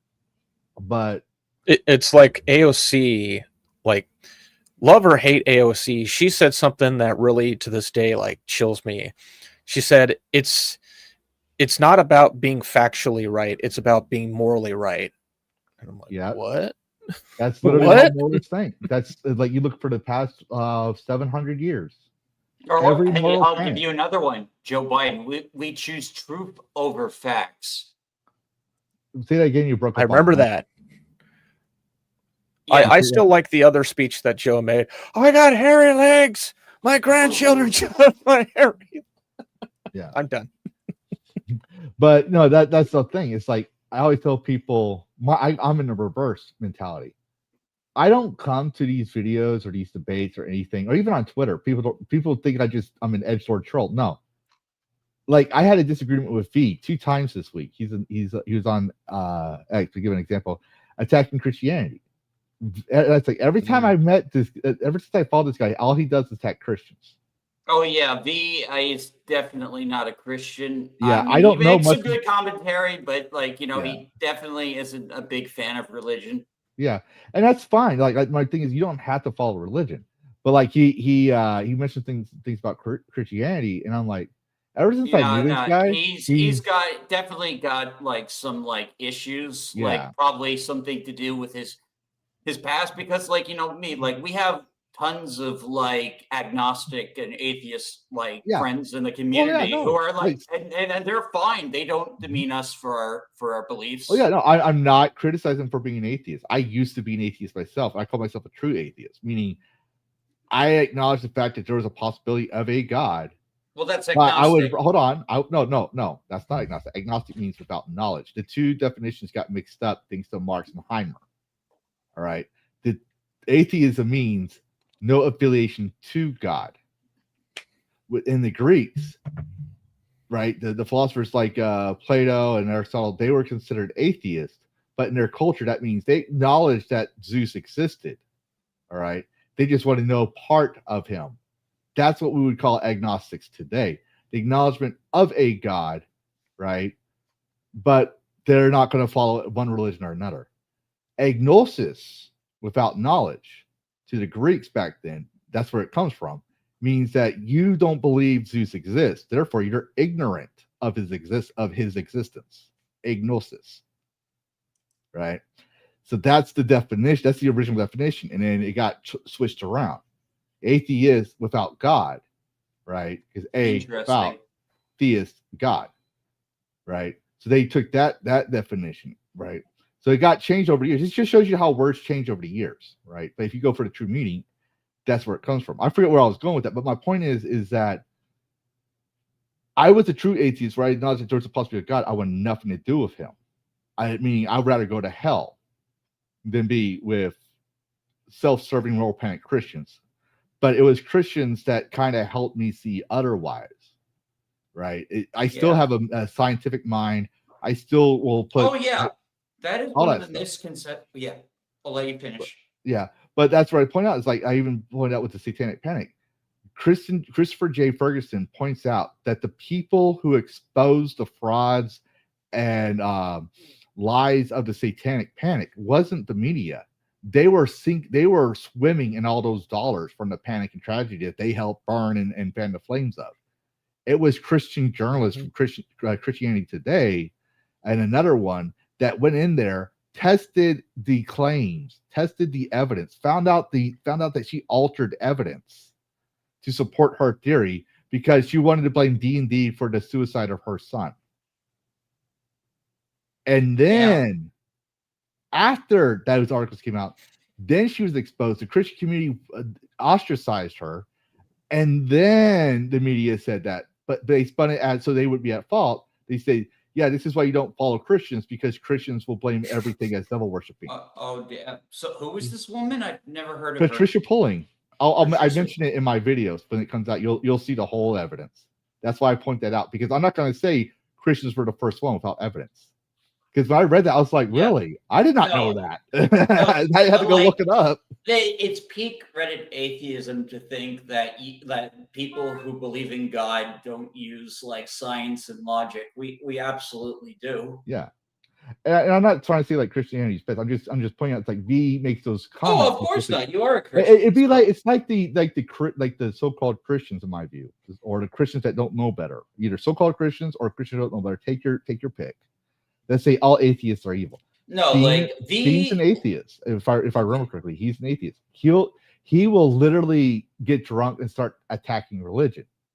You see, V sees like hold on. Let me go before you. I'll let you continue. Let me finish with Scene, right? Because I want to make sure I don't leave it there. With Scene, he'll get drunk and he'll talk religion with me, but it's not because I'm a Christian and he's not. It's because we both trust each other as friends to be able to have that conversation together, and at the end, we're still playing games. We're still being respectful. Okay. No, Zene's awesome. Like, I love having him on my show. Yeah. He loves having these conversations. He still has his beliefs, but he's still an awesome guy. Just because he doesn't have religion doesn't make him anti-Christian. Oh He has yeah, his well, views, same but he same with respects everyone else. same with the cartoon gentleman and his mentor. Like they're both not really like religious, but they I mean we had a whole discussions about the Divine Comedy and the leaked second game from EA.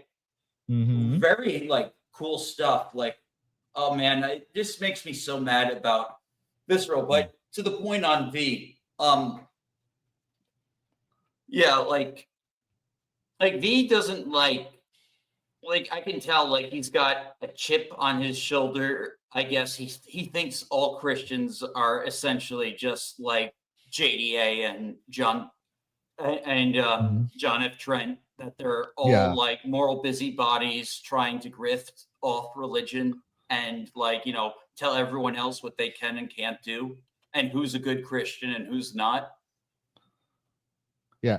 When you take all that out, right? You take the religion, the politics, all that out, all the ideologies, and you just had the behaviors, they're all the same. They're all the same. So the question becomes, what do we allow into our games, right? So I would say, I think this is a 99% of every game, regardless of race, creed, gender, blah, blah, blah, that whole mantra we have to say, blah, blah, blah, stupid shit. We all believe keep your politics and beliefs at the door and just enjoy the game. You can have religion.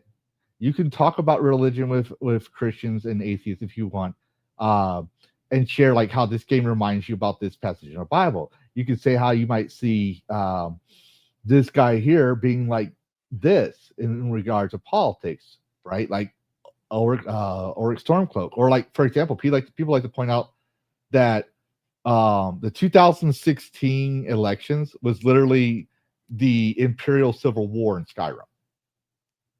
Like some people actually wondered, they took it down. Someone took it down. Like I don't know what caused it to be taken down. I can no longer find it. I think the Vox Apocalypse did it, but there was a video where someone was trying to back the game theory and explain how when he was watching the elections, and he does a really good job with parallels. He's unbiased. You can't tell what he wants, who's he's going to vote for. He just says, "Oh my God, this is just like the Skyrim Wars," and he starts talking about partisanship, and he was starting to predict how we're going to start having people being overtly politicized. I wish that video was still up because I would reference that. It was a really good video. But you can have those type of conversations in games.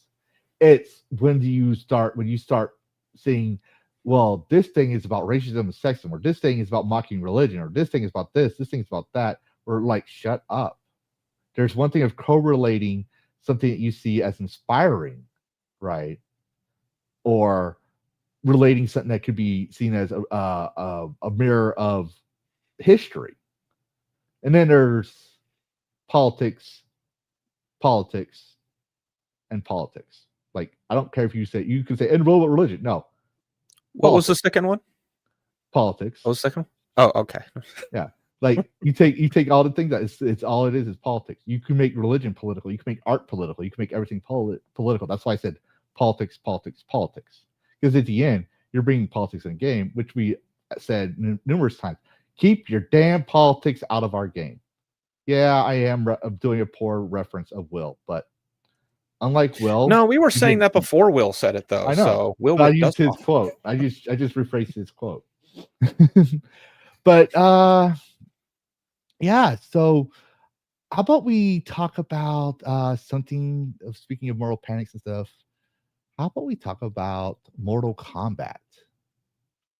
Oh yeah, Legacy Collection's out. I haven't heard anything bad about it. Mortal Kombat Legacy Collection review, cooler than Sub-Zero, creaking than Shang Tsung.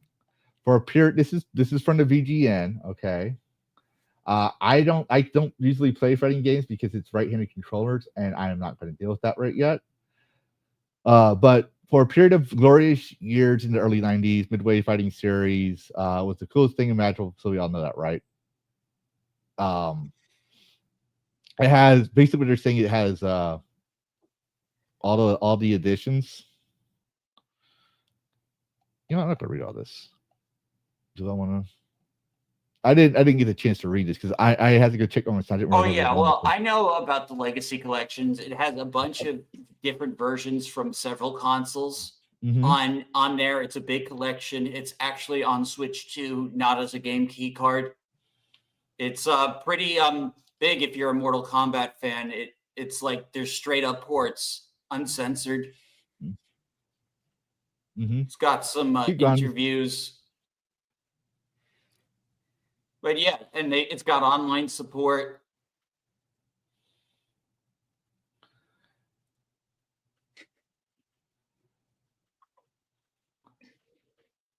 I might actually get this because I remember playing the first one. And that was the one my dad actually defended you kill against someone with the church. Mortal Kombat. Wow.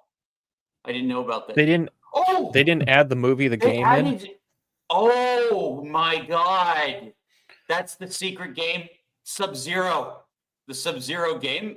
Yeah. That's big. Yeah, I guess they're bringing all of them in there.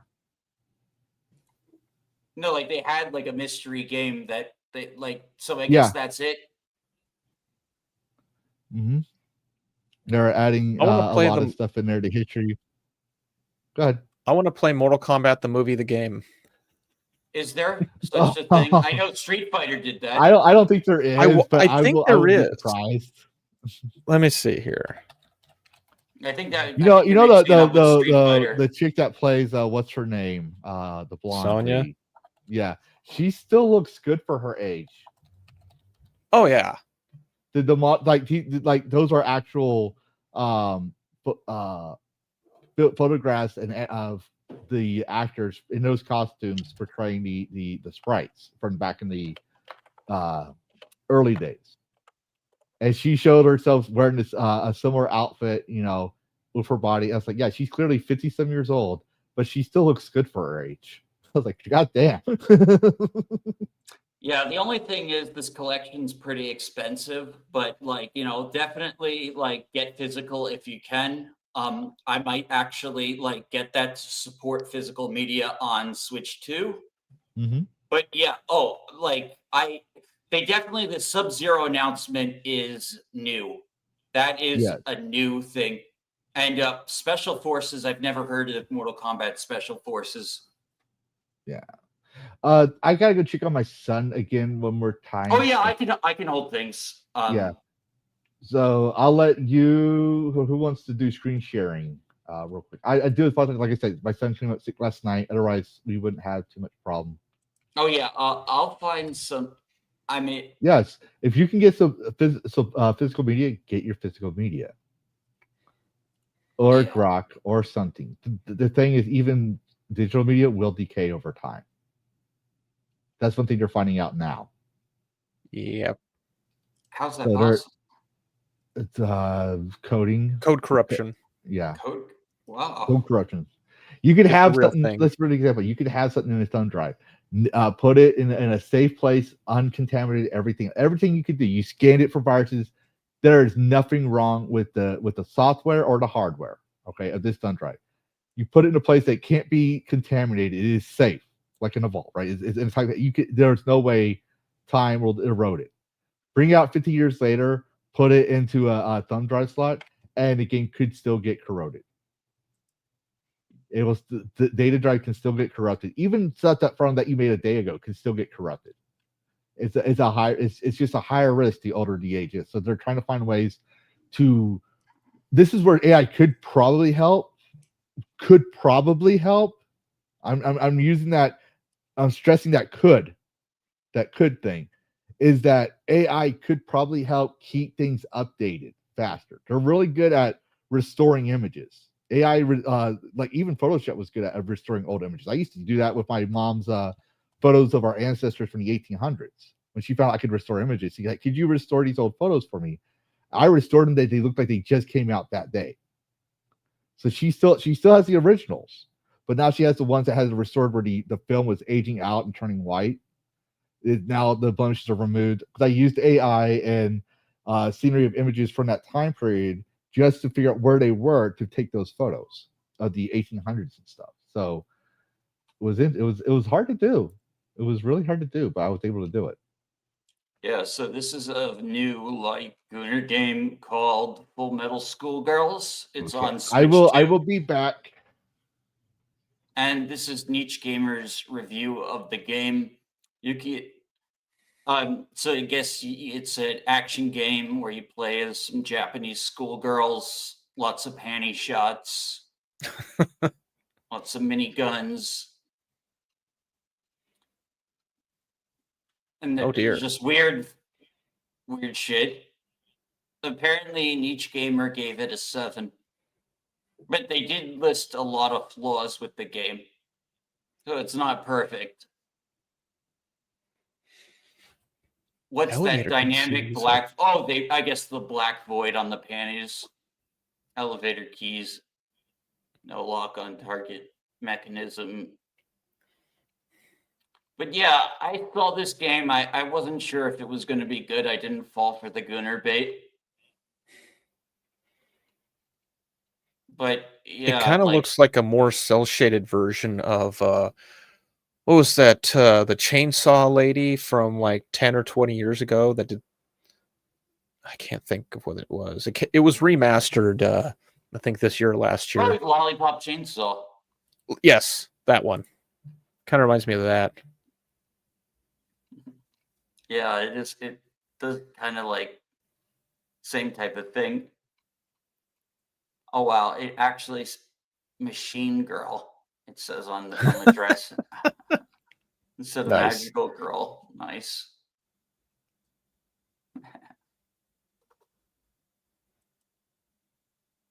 Yes. Yeah, Switching her over. muscles must be like she must do some massive isometric, because that machine gun, like if it's hanging off her arm, and her arms are that size, like what is that material made of the gun? I know I'm thinking too much into it.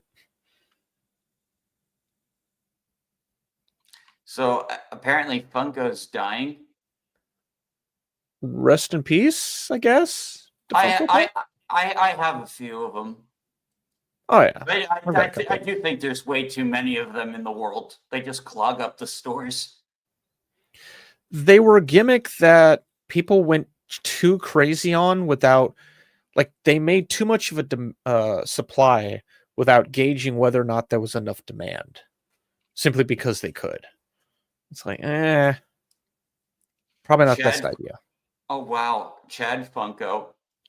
Oh, I wish that was real. Welcome back, boss man. Yeah, thank you.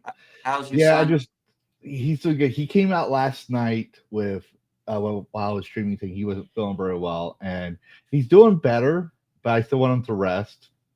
So I make sure he gets his medication, his Tylenol at certain times, and check on him. So like now, he already had his Tylenol from earlier, but now he was out of water and stuff, so he's about past that. He's sleepy. So I told him, like, yeah, but tomorrow you're going to do your dishes and you're going to school Monday.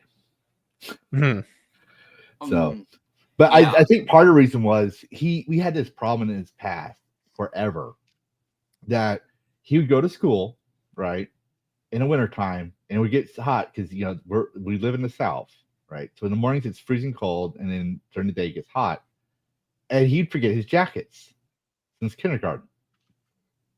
And he had no more jackets. And all my jackets he had taken to school because he keep forgetting them.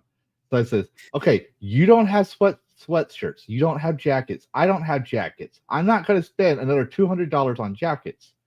You're going to learn, because he's 10 years old now. So like back in the beginning, you know, I'm like, yeah, I'm going to keep him protected. But now I'm like, okay, he's old enough to know, right?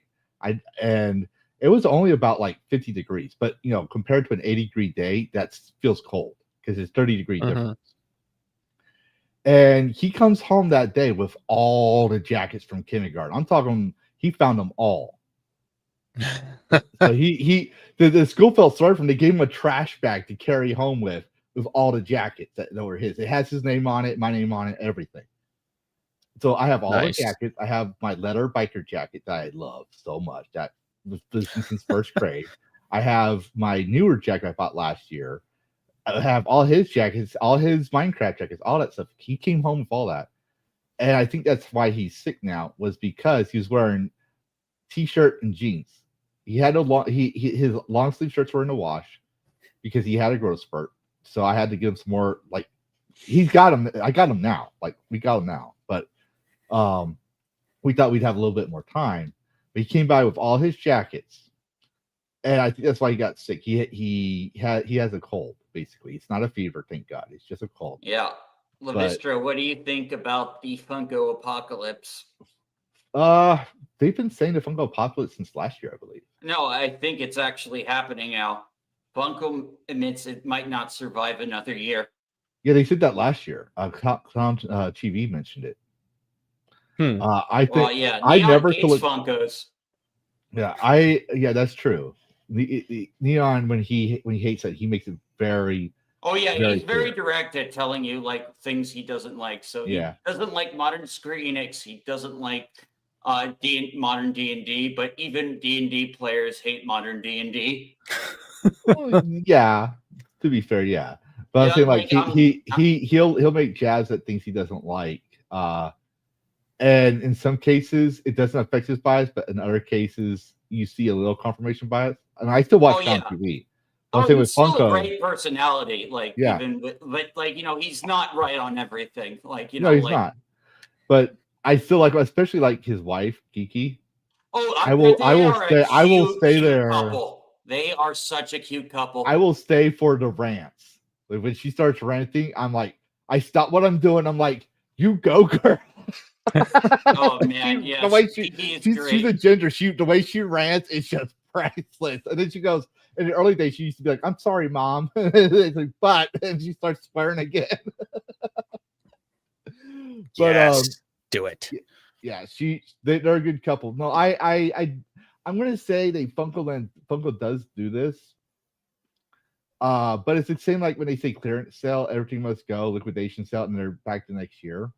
It's partially it could be the truth, but there's a potential of a sales pitch to try to get themselves back in the black, especially since we're coming. What happens this month at the end of this month? Black Friday and Cyber Monday.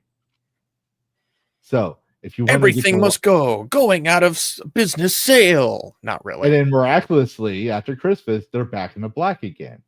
I'm not saying that's not possible. I'm saying it usually has helped businesses save themselves. So yeah, people are going to be like, if they really care about the product, you're going to try to get that last Funko edition, even if it's crap. That's my thoughts on it.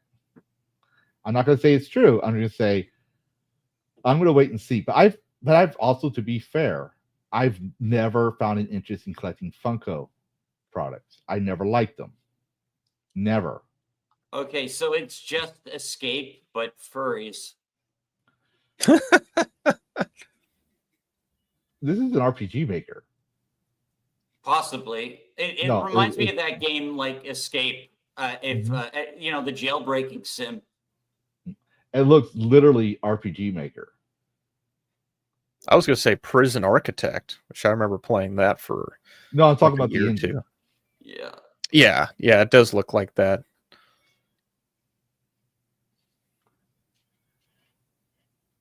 It's very. I know. It doesn't look like. It does look like there's a lot to the game. Yeah, I'm just back this. I'm just like browsing Niche Gamer things. Yeah, that's fine. But yeah, that's the gist of it. So we got. I just thought it was kind of funny to bring out the nurse organizations, war crimes, and we talked about the East versus West, and added a couple of more interesting things. I'm trying to think. There was something else I wanted to mention, and the problem is that I didn't add it to my list. I know there's one more thing. Where is it? I can add something onto the Red Cross that they've been guilty of for 20 or 30 years. They didn't have a problem with anyone using their logo in video games, but in the last 5 years, they've suddenly started going after a developer. You can't use the Red Cross; it's ours. It's either the Red Cross or the American Heart Association that was suing developers and or publishers for using that logo on first aid kits and stuff. and they're now like losing their mind, and they're trying to get money they're probably running out of money, so they're probably trying to like use the courts to gain money from people. Yeah, that's probably what's going on, because let me put it this way: people don't realize is that by 2010, games became the cool kid, the American bad boy, the Bart Simpson of the 90s. Now in 2010, and everyone wanted a piece of the action. And the reason is because there are the gamer scene has always been around, sure, right? We've been around for ages, but now we have people who play games.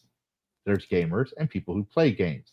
There are people who play games instead of sports or watching sports on TV, just for like an hour or two, or when they're waiting at the shopping line to get gas or pay their groceries at the grocery store, stuff like that. Then there's, instead of watching sports TV, I'm going to play games for 4 to 5 hours, and because I love games. So there's two different distinctions there, right? There are people who play games and people who are gamers. Because of that, by 2011, they outperformed Hollywood movies. He became a multi-billion-dollar industry. Yeah, that's why you see Ready Player One, you see Ender's Game, you see Assassin's Creed. No, I'm just talking about games that movies and TV shows that made nerddom and gamers mainstream.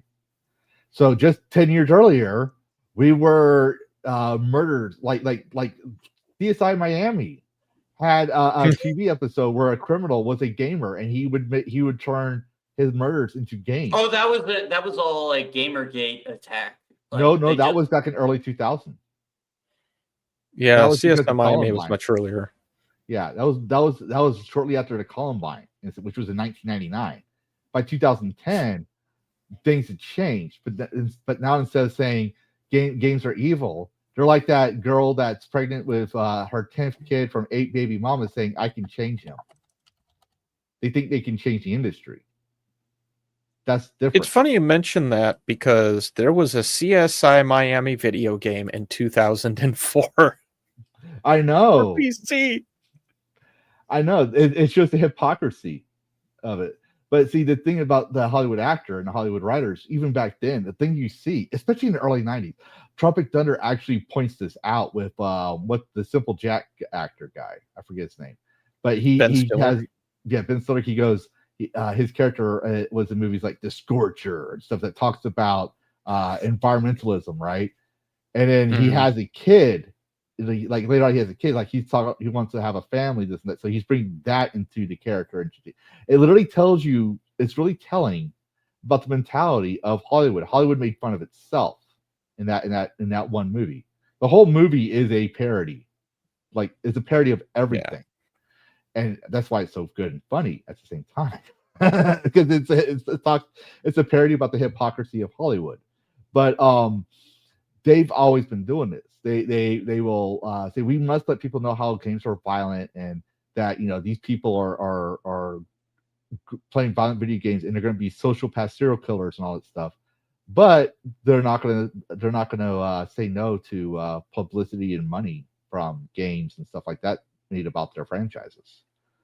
Nope. So, but yeah, that's the thing that's been going around for a little older than games, even though they too were facing, like with Conan the Barbarian, Terminator, in the 80s, showing nudity and sex in their shows, or even just the violence in it.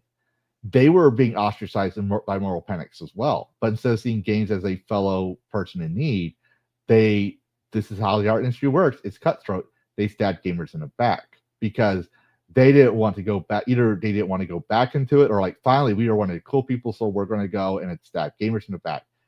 And then the developers and journalists also do the same thing. That gamers like, you know what? Fuck you, fuck you, fuck you. You're cool. Fuck you, fuck you. We're going to gatekeep now. We're tired of this. You may make our games, but we're going to gatekeep you if your games suck. That's literally what it has become. That's why we're so tired of politics. We're so tired of outsiders telling us how to do the games. We're tired of being demonized. It's not because we're alt-right white ringers that are anti-government. No, we're anti-politics. We want good games. You make a game You have type 1, type 2, type 3, trans, whatever, and that trans character is awesome. I guarantee you, if you make it awesome and not preachy, people ain't going to give a shit and gamers are going to play your game. There are games out there where it literally has changed people's minds. Like, for example, we'll point out the Dragon Age, right? About the gay character, and it's literally written by a gay guy. But it's not preachy. You don't have to be forced. It lets you put into perspective that character, how you, the player, are going to see that character.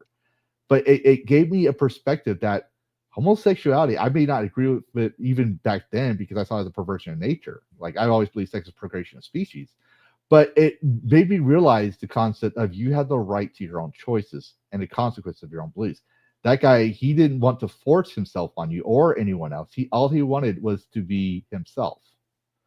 And that gave me more respect for the homosexual community as opposed to, well, what we have today. It's the difference between good writing and bad writing. And that's why I liked the Dion character from FF16, because his relationship really was a private affair. And when push came to shove, he chose like protecting that little girl. And I guess also in protecting like his lover, of course. But like, you know, he put his kingdom and his own redemption before like, you know, any selfish desire to like, I don't know, like stick with the guy like through the crisis or something. But so like, he thought of others. Like he did think of others, even though he wasn't perfect. And you pointed something I was wanting to get into, but you said another excellent example. Because I want to say it was, like I said, it was the writing. Because people forget Christianity is canon in Mass Effect. Ashley Williams is a Christian. She tells you she believes in God and her faith and everything else, because it's not preaching to you. It's not just there. It's not just out of the blue. You get smacked with faith and religion right out of the blue, and you can't press skip cutscene. You have to go talk to her, build that relationship, and you find out she talks about her faith, and she asks you, just like any other Christian will, what about you? Are you a Christian? And you can choose. I'm an atheist. I'm an agnostic. I believe, and I think the other one is I believe in Christianity. But the way he says it is like I spent a lot of times in the foxholes that made me believe that there might be a possibility of a God, right? So you get to choose your answer to that, right?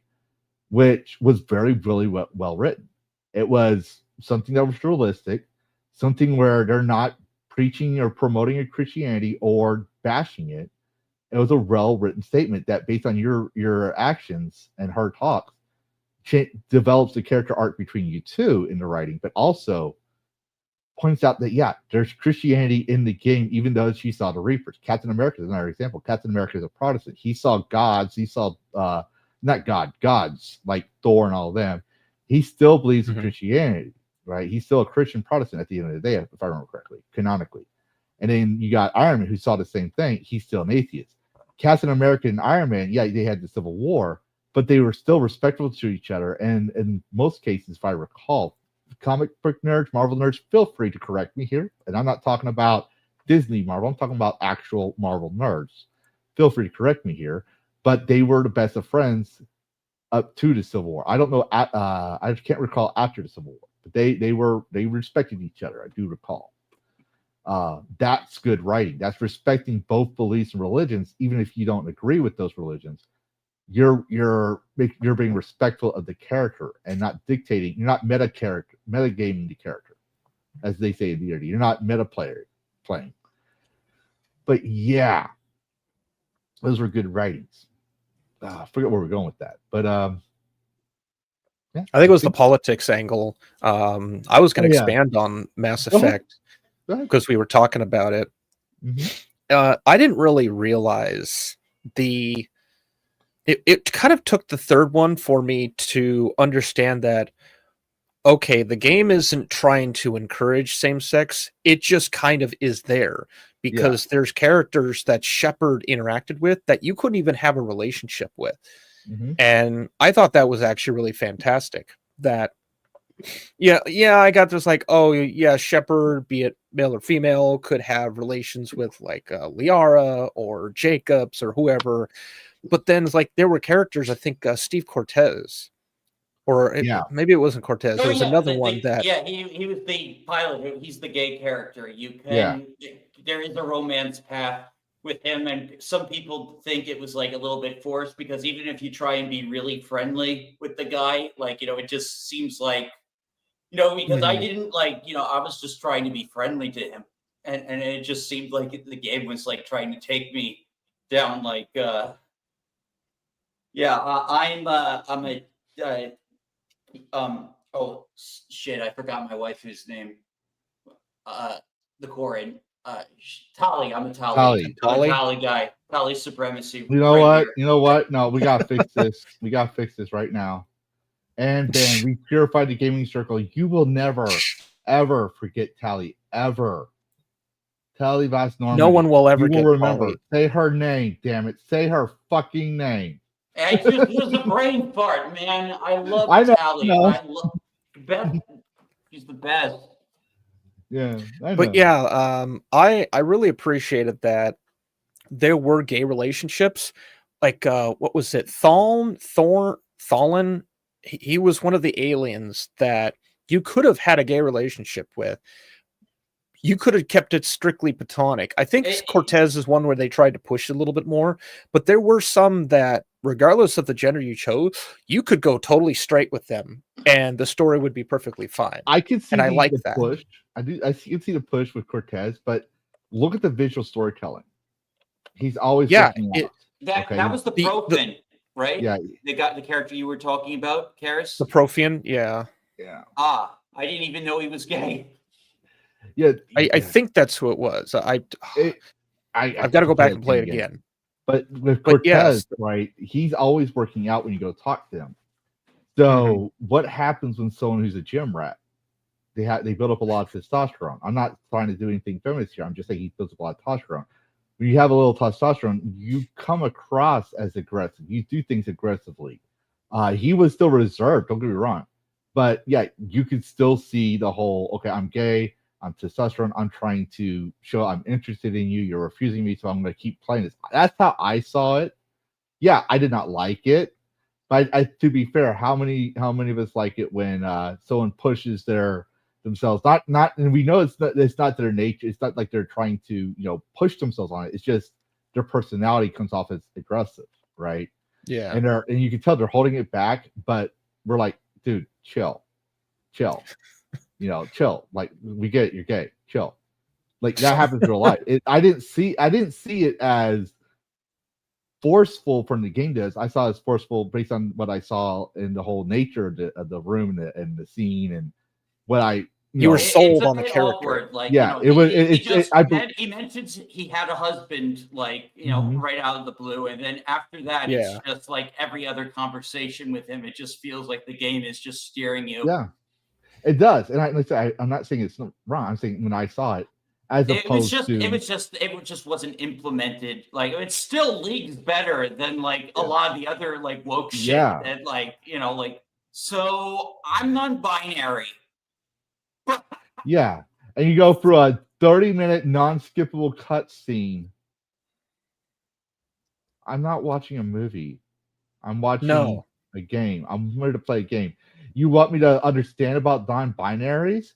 Do what you did with that gay character, Teventer Wizard, right? Where he mentions his non-binariness in simple words that's not going to take forever to understand, to where the player can have a crash course basis of non-binary and maybe humanizes non-binary. To where someone like me who sees two genders, but that's how fair. Are we going to have a side quest, a character side quest, and make it all about a struggle session and coming out to your mom? She's got that's because that's what that blue person like I didn't ever play the game from Veilguard. Yeah, I never played the game. That's what the character from Veilguard essentially did. Was like their whole personal side quest is like coming out coming out to her mom that she's non-binary in a medieval game, and then his mom's like, "What the fuck is that?" Like, I don't even think binary was a word back in those time periods. I don't. Yeah, think that's- Binaries, yeah, it's kind of a newer phrase. It has a very I am gonna look that up because now I'm curious. We're That's gonna very- do. Oh, like, it's just y'all go ahead another and reason talk. to hate Velgard. It's just another reason to hate Velgard. As if there are Well, since not we're already on that road. Yes. Yeah, we're still celebrating Max Effect. Oh, I stand corrected. It actually was around. yeah, because So- it means two. It means two. Yeah, it's the so I'll show it on screen for everybody to know where, because like we all know me, I like to be transparent and show my data. Right? I always like to do that for people because I don't like to be those types. So according to Google, yes, I know I use Google, got it, but they had the Oxford Dictionary. Binaris. Yeah. So the word binary first existed in the Middle English period, 14th, 16th century, from the word binaris. The earliest known used word in English before 1464, found in the writings of John Carplave. Consistency of two. So non-binary means not two, but that means not there's three. So okay, whatever. But yeah, so let's go check the English dictionary. Oh, right. I gotta do it this way. I just hate that. So there are 19 labels. What am I read?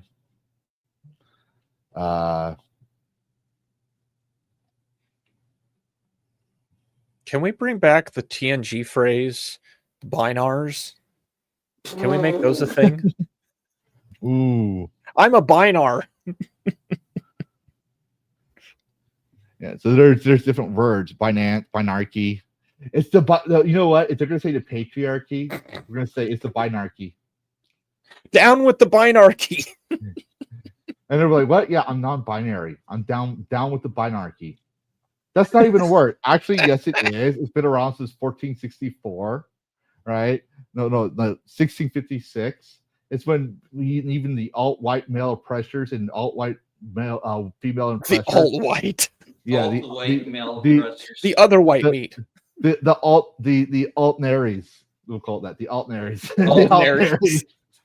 Decided that we're not going to recognize there's more than two genders, and they said binary. Yeah, down with the binary. Binarchy. Down with the binarchy. Down with the binarchy. You know what? I will not be surprised if tomorrow I see on Twitter non-binary saying down with the binarchy. I'm like, oh my god, more people watch me than I realize. We should just do like a massive flood, like Alan Jones. How's it going, by the way? All of us just start randomly tweeting at down with the binarchy. Hashtag down with the binarchy. Yeah. We should totally I'm doing that right now. We're doing this live. I am so gonna do this. We all create Blue Sky accounts and we blend in. No, we're gonna do it on Twitter. I'm not doing on Blue Sky. Fuck that. You post it, I will retweet it. No, you gotta do it yourself too. We'll retweet each other, but you gotta do it too. Okay. Oh yeah, I'll do it. Hashtag down with not at the hash. Binarchy. There. Posted. And everyone should come on. Like, let's do this as a social experiment. Let's see what happens if we post this in there, and see what happens.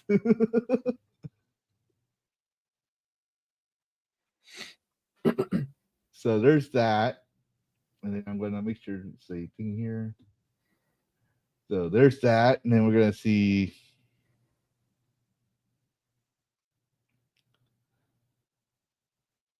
Oh, I don't have anything in here yet for Karrus.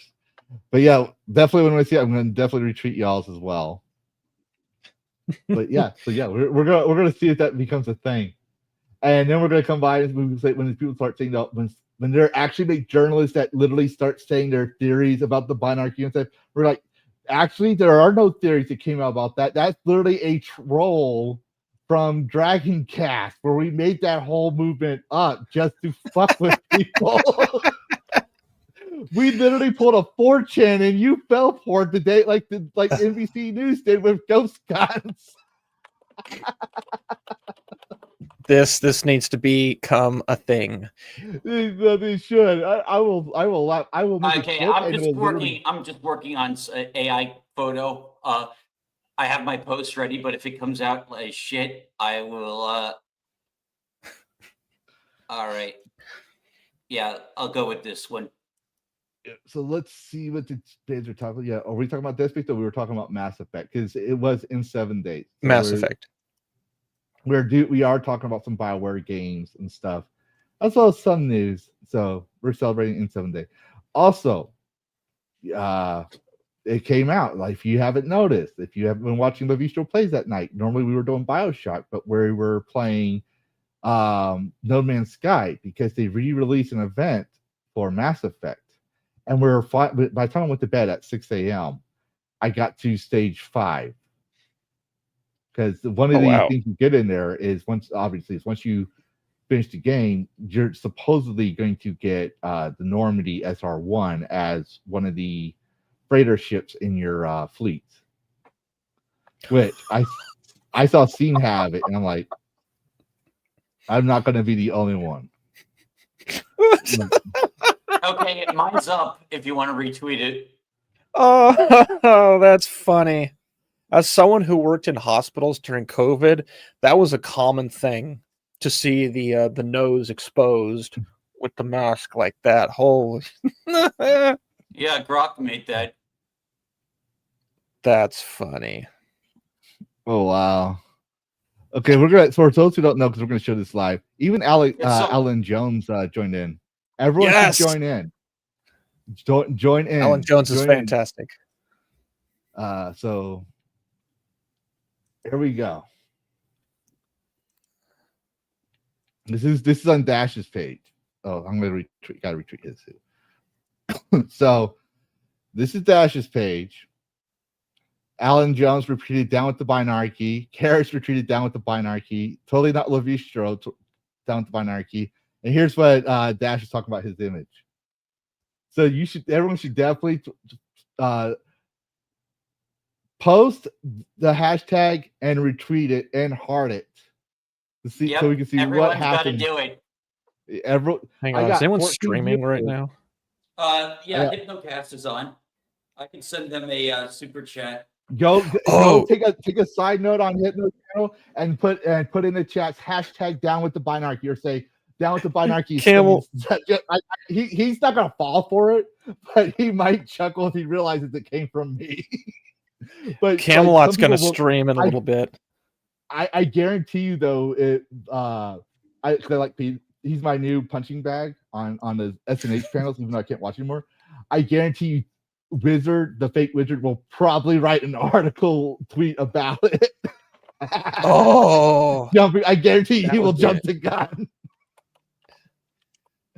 I will not be surprised. I'll be like, I will clip the video where we start talking about Down Fire and says, actually, it came from me. That's all. I was like, it came from me. Because I clip this and just have it saved and ready. Oh yeah, no, I guarantee you, someone's already got it clipped ready for me to use. We got one where Sonia was talking about Nutty Buddy cream pies, the snack, and I think I might have seen that. I accidentally made it. I meant to donate 5. I donated 10. Shame. To who? It's Hypno. Oh, the Hypno. Yeah, okay. I just posted down with the binarchy. Hail Lavistro. He's gonna be like, what the fuck? What? Okay then. Or in the words of Brian Roger Athley, God rest his soul, thank you for your donation. Speaking of which, Karrus, if you have an actual communication line with Camelot? I do. He's prepped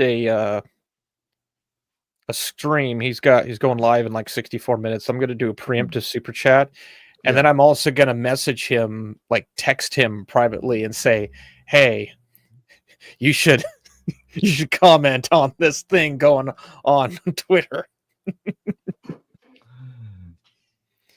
Make it stop into an emoji. Yeah, we should tell Sonya because she's got. So I'm gonna tell Sonya, you need to make a down with the binarchy, and use the Dragon Age to Belgard, or even even worse. Yeah, Tosh, get Tosh from Down with the Binarchy. Yeah, or even worse, because she hates this. McDuggins from Hypno's thing. McDuggins. We get McDuggins and we get Tosh. Yeah. To take down the Binarchy. Mm-hmm.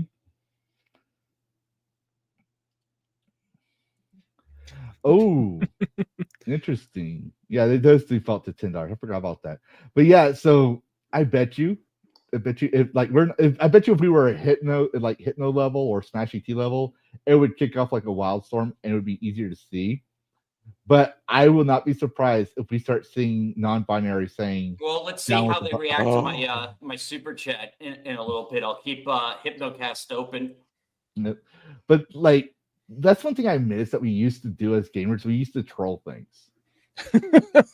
Yeah. We like okay, full disclosure. We had the John Shooter, right? He was an edgelord memer. He was big into memes. He never was really serious about things, but he was an edgelord. That's not what I'm talking about here. I'm talking about like we used to joke, we used to be cynical as right because we're millennials. The first game that you had the Gen Xers, but the first actual game culture gamers are millennials. We grew up, we were raised on video games, right? Gen Xers were born and run around life before arcades existed. They didn't have, not everyone had a console, not everyone could have access to an arcade, right? Until the 80s when they were teenagers. We grew up with Mario. We grew up with a controller in our hand. Our umbilical cords were connected to the NES. Hardwired. And we're the most cynical generation of all the generations. Because we've been through every moral panic, every crisis, every economic crash. We're just jaded. I'm sorry to say, but we still are. So what do? Is we make cynical, dry humor jokes like this. That's what gaming culture is. Our generation defined that culture, the basis of that. Well, it evolved, sure, but it'll never go away from that. That's the thing I'm trying to make. So it'd be kind of fun. Well, yeah, you grew up on games. You helped make the games. You're so old. You're the one that went out and went to the brothels because they banned your games of dice and pips. Okay, that's another thing. Fun fact. Historically, just to show you how much of a historic buff I am. Hollywood likes to show brothels as a whorehouse. No, you could do that. You could have your happy ending there. Well, it's like equivalent to modern day massage parlors. You went there for female companionship. They play games with you, they gamble with you, they drink with you, everything else.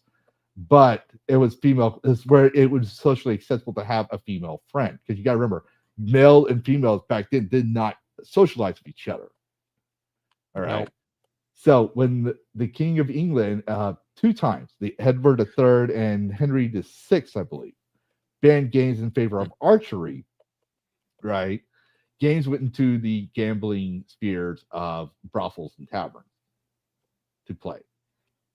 And yeah, that's why we think they're a moral vice.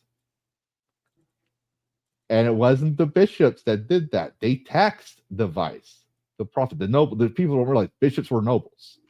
They were from noble families, right? So they supported the nobles, and whenever the nobles bitch like, "Oh, we can't get people to stop doing this," they'll tell their priests to preach about sin and vice, while at the same time taxing those same and visiting, like Frollo and Hunchback of Notre Dame, right? That's a caricature of actual things in history, but yeah, no, they played their games of vice, and that's one thing we should know about Steam. Steam knows all about that. That's why he's so critical of the church. It's not because he has something he's critical of the church. It's because the church forced him to get to his first divorce because he went to a brothel to play his cards and dice. He didn't touch that woman. He had no sexual relations with that woman. He was just playing cards and dice. I did not have sexual relations with that woman. speaking of which, scene, full question: are you still paying that alimony for the past 700 years? That's gotta be something right there. Is it still a half halfpenny, or did they adjust for inflation yet?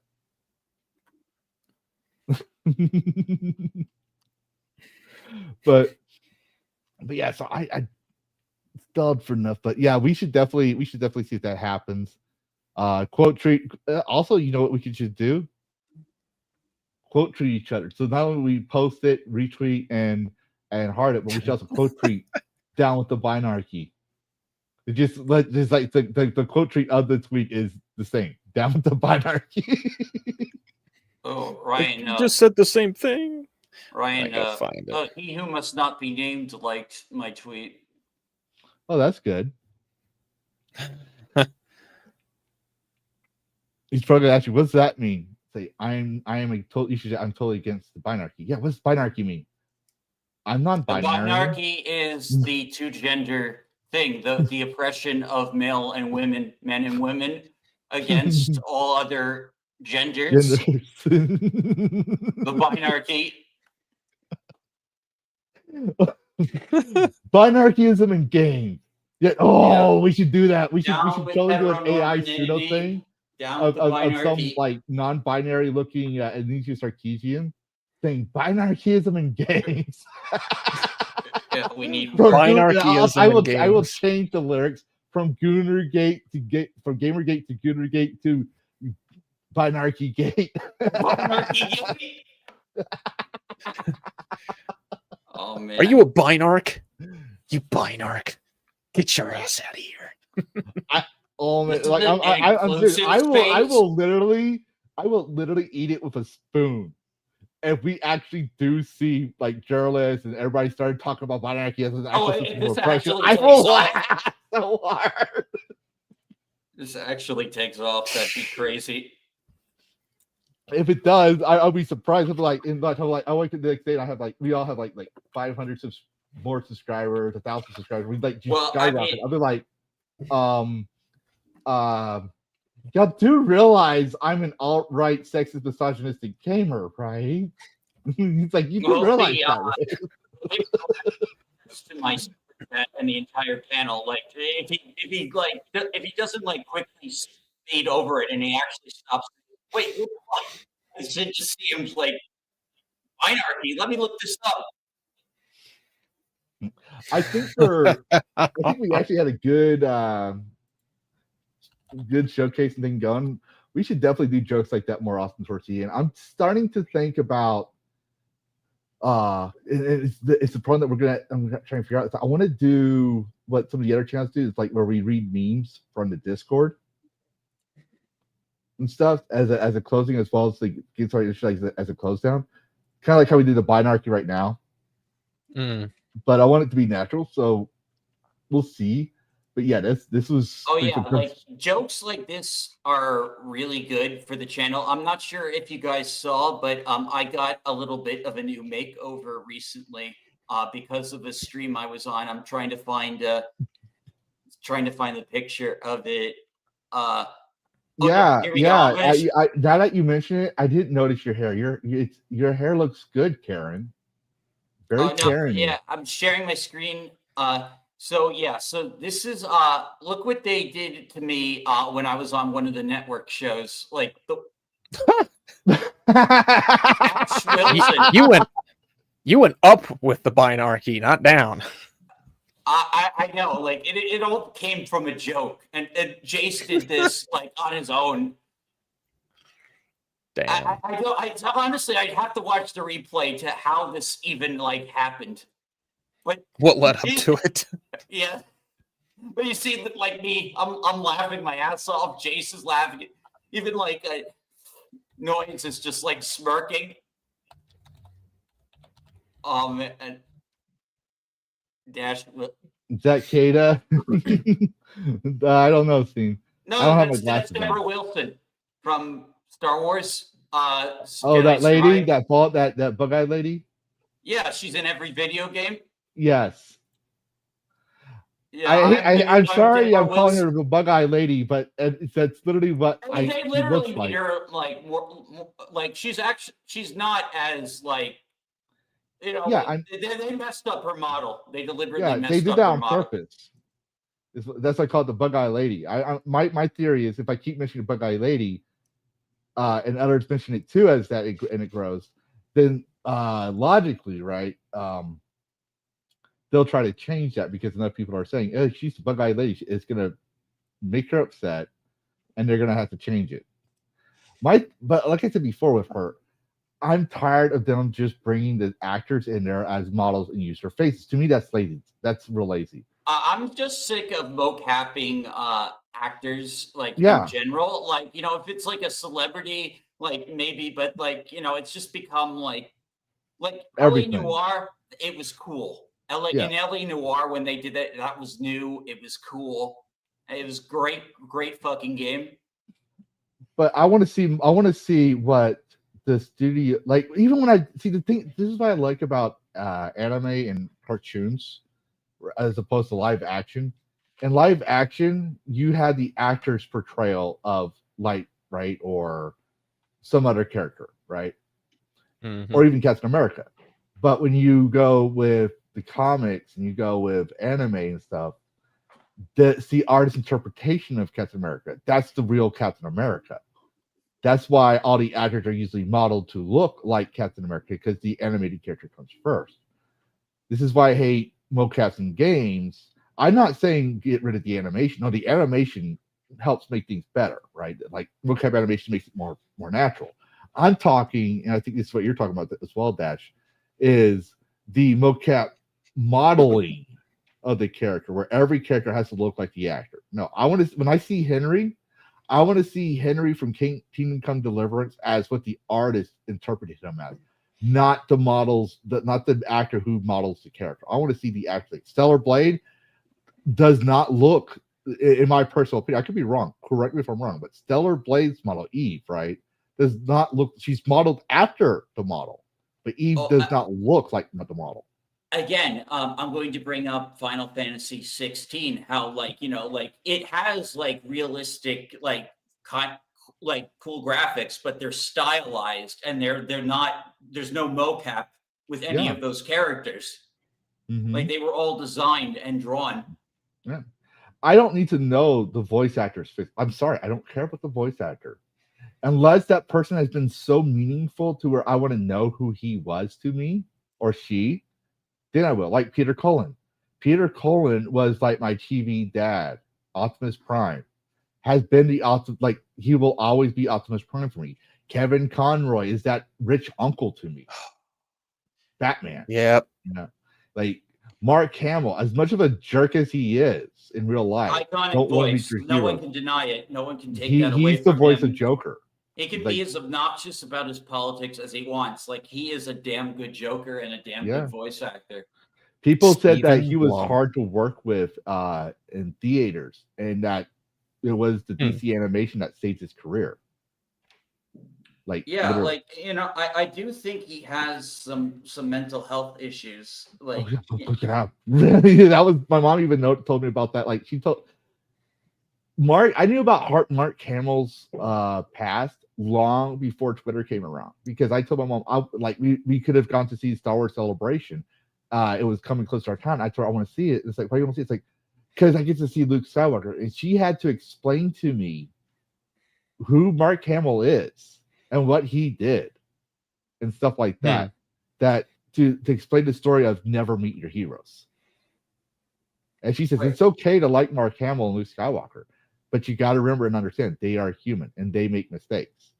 Because she knew I idolized him so much that going there would and see Mark Hamill and potentially see him do something that's not Luke Skywalker, like because of his personality, she was afraid that it would destroy my wonder of Star Wars. That was one of the few things she was okay with, but she regretted it ever since because she said, "I wish I never talked to you about Mark Hamill." And I was like, "Well," I was like, because shortly afterwards, you started idolizing Darth Vader. Yeah, this is why I'm a Hayden bro. Hayden's chill. He doesn't really make a. He's just like, yeah, he was acting for a bit, then he Mhm. then he bought a farm. Yep. Well, part of it was, to be fair, part of it was some part the fandom's fault because they didn't like the prequel trilogies. Anakin was not lovable at Well, all. he His wasn't annoy- supposed to be like yeah, he's supposed to be like No. the warning of a like Anakin was the guy who had great potential, but his hubris and his mhm. like desire for power, like Well, it wasn't led a him desire down. for power. Oh, Like that the it Anakin, all right. He starts off as a slave boy, and he gets freed, right? And he like you see it. He wants to be good. He wants to do the right thing. He cares about Padme. He has his own theology on the Jedi, and he has all this pressure to do the right thing. And in being young, right, he starts seeing the hypocrisy of the Jedi itself. That's the problem. That that's the point is that the Jedi were becoming blind to the dark side of the Force, and he wanted to save everybody. He wanted to save who he loved. He believed you could love and still because like Kalamundi, the guy, the Conehead Jedi yeah, Master, in right? the extended He's lore, married. he apparently was allowed to because his race is dying. Yeah. So that points to the fact where he says, okay, if he can be married, then why can't other Jedi be married? And he's not falling to the dark side. Then he wants to save his wife, right, or Padme, right, and then he starts seeing what the Emperor was pointing out, or Palpatine was pointing out, right, about Jedi corruption, because he says because Samuel L. Jackson's character says he's too dangerous to let live. He says that's not the Jedi way. And in a way, it was staged by the Emperor. He knew Anakin would do that, but you could see every time all Anakin was trying to do was live by the code and be the chosen one and being turned down at every minute. The Jedi saw it as him being hungry for power. He's like, I'm the chosen one. You told me to be the chosen one. I'm trying to live by that standard, but you're holding me back. He didn't understand because he was young. But I forget where it's going with it, but basically, the story of Anakin is someone who was trying to do the right thing, but got it wrong. He still, yes, he had a lust for power towards the end, and it wasn't but the lust for power wasn't the same as the Emperor. The Emperor's lust for power was power and control, totalitarian dictatorship. Anakin's lust for power was was similar in a sense of moral panics. He wanted to save everybody. He could not accept death. He could not accept the death of his mother. He could not accept the death of Padme. He could not accept the death of loved ones. And being that he's told he's the chosen one and bring balance to the Force, he blames himself. That's the other two people understand. He blames himself as the failure as to why Padme and was supposed to die in his visions, as well as the death of his mother. He literally never let that go. Yep. But because he was a whiny kid, right? A whiny like yippee wizards, and then being a whiny kid and cringy and Attack of the Clones, part of the fandom actually did ostracize and hate him. Part of the fandom, but said only the only good trilogy is the OG trilogy. Not saying they weren't wrong. The OG trilogy was well written, but he left. But when he came back, people welcomed him back in. That's why he left. He said, "I don't want nothing to do with it." So there is, and I do try to say it because I try to be devil's advocate here. Gamers and fandoms aren't perfect. There are times where we misjudge. There are times, so that's when people say, "Well, there's sexism in gaming." Okay, prove it. Oh, that that what's that one chick in Twitch thing? Yeah, that wasn't gamers as a whole. That was one person who came out there and did something that we all were told not to do as kids. That we all came out and said that was wrong. That's human nature. That's the flaws of human nature. That's not gaming. That's not sexism in gaming. I'm sorry. Does that mean that there are bad apples in the gaming community? Oh yeah, sure. Right, but that's just, I don't want it to ramble on there. I just wanted to point out that the Anakin story was not power. It was it kind of was, It but was it was partly. It was like yeah, he wanted the power to do good, but like yes, and then because like once he like starts saying he's going to overthrow the empire and rule the galaxy, that's when like the power like rush. that's when he had the really, power like, high. yeah, he was power high. Hmm. That's a good way of putting it. Yeah, because power is a drug. It very much is. Power corrupts. Absolute power corrupts. Absolutely. But anyways, I think we're going to wrap it up. 'Cause I do always try to keep it 3 hours, and I know we're not going to be able to have that going forward because we got some great people coming on in here, and we got Karrus, we got Dash. We are starting to trigger a bunch of nerddom talks, which was what we're all about here. And we could go forever. Yeah. So we're gonna wrap tradition up for 3, but I will say going forward, we could expect a 4 to 5 hour podcast. We're still gonna shoot for 3, but we're gonna shoot for 4 to 5 hours. But before we continue, I want to make sure I don't see anything. I don't see any super chats this time. Yeah, no super chats. So we're gonna go into games we found interesting. Who wants to start? I will go second because I have to go through my list because it's like, ooh, I could talk. No, I've talked about this. Ooh, I could talk. Oh, I've talked about that. Yeah, I've had that problem a couple times. Like I literally have like 5 or 6. That's why I usually go last because I'm always looking for games to talk about. Oh, okay. okay. Go ahead. I found this game called Void Train.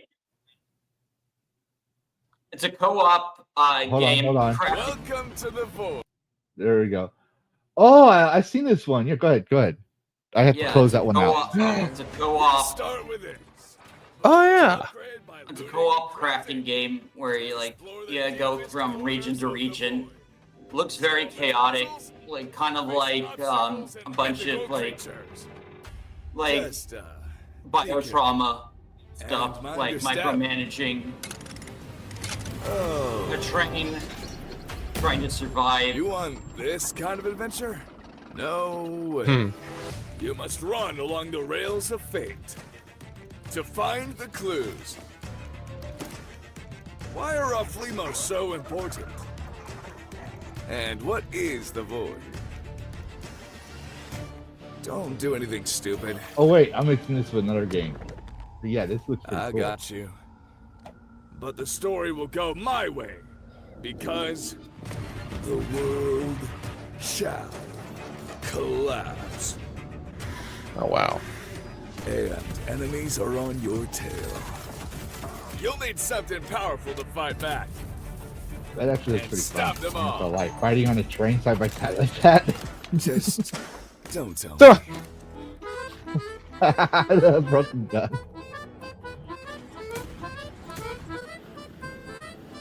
Okay, There's like a you spectator mode. choose your adventure. But it will be epic anyway. I'm not gonna lie. If it was a PV, if this is PvP and I play the game and I see someone running around with an accordion walking around, I'm just gonna shoot him out of spite. I'm gonna make him not want to use spectator mode. I'm gonna make him want to shoot something. They see Lavistro running around and they're like, okay, we can't play spectator mode. Wait, there's that loser named Lavistro that runs around and targets everyone with an accordion for what he calls just for the principle of it. Yep. Oh, Yeah, there's even so on sale. this looks fun, like a good game to do some streaming collabs with, if anyone's Oh, yeah. interested. That's awesome. Yeah. And Karrus, you said you wanted to go second. Yes, I found mine. Where is it? This is a sequel to a game that came out several years ago, Darkwood 2. Oh, That- Darkwood 2. Oh my god. That sounds like a They're porn. making a sequel. Oh, the first one's really good, but it's super hard. I never got far. But yeah, the first Yes. one's like a classic. Look, guys, it's it's top view. it's the start of the show of it. Jamal. No, it's based off a game. Anaconda? It's a sequel to an indie game called I'm making a Darkwood. joke, Dash. Yeah, I just said it pulled sounds like a Galaxy porn. Red. It sounded, yeah, I said it Yeah. sounds like a porn title. Anyways, go ahead, Karrus. Darkwood 2, The Fall of Jamal.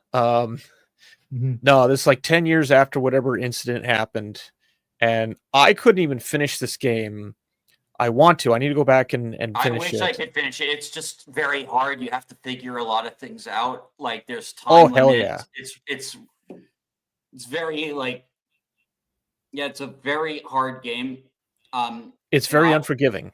It is very unforgiving. But like it has a lot of really cool lore. Yeah, and you have to plan your day out very specifically. Like your day starts at 8 a.m., or at least in the old game it did, and you had until about 6 or 7 in the evening when the daylight would literally warn you shit's about to go down. You better find some. Yeah, you better find safety, shelter. And that wasn't even enough. You had to survive the night.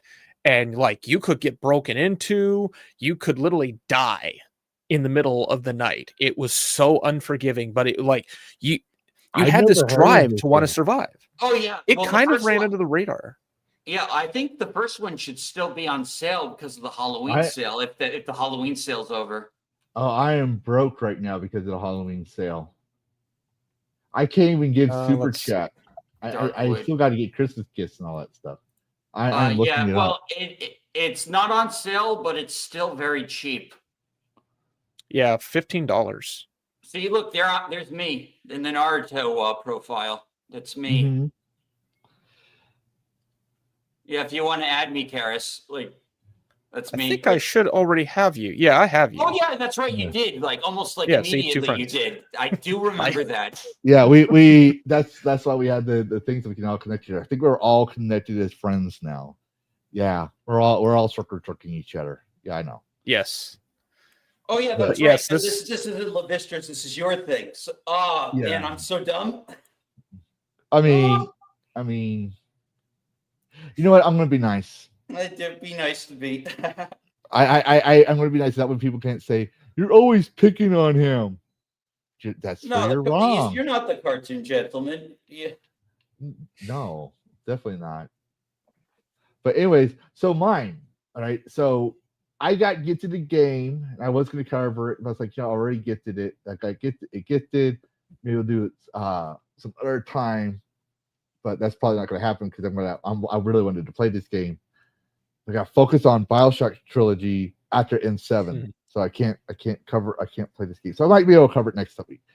And then I was going to cover the game that the boy train that Dash pointed out. I really was, but he already pointed it out, so I can't do that one. So, how would you feel about a very sensual dark fantasy hack and slash RPG? Tell me more. Oh. I gotta be careful here, okay? Is this an adult game? Yeah, this is what I'm surprised about it. Okay, but the trailer better be censored.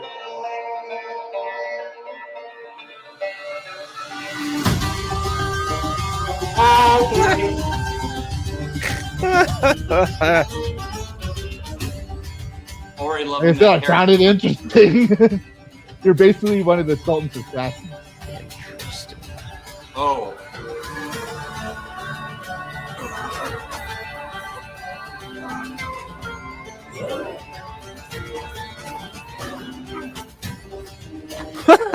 The animation is great. It's just such fast, like 1080 spin. Like Legend of Zelda.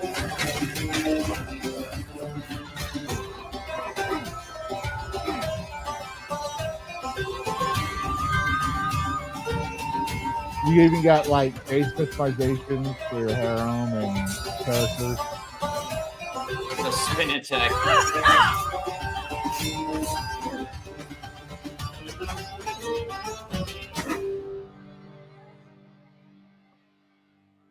Oh man, Bo would love this game. You better tell him about it. Oh, he was going to become on, by the way, but I guess. I know he's having some health issues. But he's doing okay, guys. He's doing it. He says they caught it in time and they're able to fix it. Oh, but, thank God! Yes. yeah. But yeah, so as you're seeing here, it's literally, it is an AO game. Let's be honest here, or very close to it. But it's not just something to goon off of. You actually have actual mechanics, have actual slash attack RPG system. That's why I thought it was funny. It's because porn games are no longer being slot; they're actually having game mechanics and everything else. Where They're trying. Well, no, there's actually some games where it's a game, but with porn elements in it. Oh right? yeah, So, like there are games like that. Like there's works of fiction like that. It's called porn with a plot. Yeah, and so it's actual art. So that's why I'm not the thing. I actually found it interesting because we're no longer seeing. Well, like even Leisure Suit Larry was like that. That lighting. Like, go back to that previous shot, that like moon shot. Look at that lighting. That's really good lighting. I guarantee you, this was an Unreal Engine 5. Oh, it had to have been. Like they hadn't gotten like the precision of like the flow of skin perfectly, but like the environment around them, that's really good. Oh yeah. Oh, look, Fear Winter has oh, this game. I'm going to ask him about it. Hypnotic. Is that Hypnotic? Hypnotic. Yeah. Oh, of course he has this. We know what he's gooning to. Cut in 4K, boss man. See, this is why I have my own stream on top of your estimate. We uncover the gooners. We uncover the hypocrites. Well, he's not a hypocrite. But no, like, he's a hypno. He was on the right side of Goonergate. Yeah, I know he was. That's why he's a hypno. That's why I call him boss man. But so we have Ravenfall wants this game. We have Steam wants this game, and we have Rival Kyrie wants. Rival Kyrie, you want this game too, huh? That's not ladylike. You internalize sexism. Shame on you. But yeah, no, it's getting a lot of popular reviews. You got Steam achievements. You got a lot of features other than just sex in the game. Yeah, you got the sexy characters. It's basically for a guy who wants to play a game that also enjoys, erotic art. Let's just put it that way. I'd say it has a fair balance. I haven't played the game. I found it interesting. It's more than just some porn slop. I need to like take that shot of all the bullet points, and I need to replace like Photoshop all of them. Just say sex. But do it cheaply and make it look all duct taped. Yeah. And then just like have like the collective shout file or something like logo the collective shout. Yeah, just like this is endorsed by Collective Shout. Yeah. Well, what they should have done is do what Subverse did from the studio that was banned on Patreon, and they literally say put the rating reviews like, I can't believe what is this like literally like bad reviews like mocking their own game. It was hilarious. Oh yeah. But they even seem to have lower graphics, which I found it interesting. So you can go to a 470 to a 1070 GTX to an RTX. So I'm actually thinking it could work for my PC because, like we all know, like I said, my PC's been very bitchy when it comes to UE5. I mean, hell, like last night when we were playing No Man's Sky, it was crawling. And we didn't even know where it was coming from because usually I could stream No Man's Sky no problem. I had the basic standards on top of additional things just to get it to run. So I might not stream tonight just so I can finish No Man's Sky. I might record it for people to see.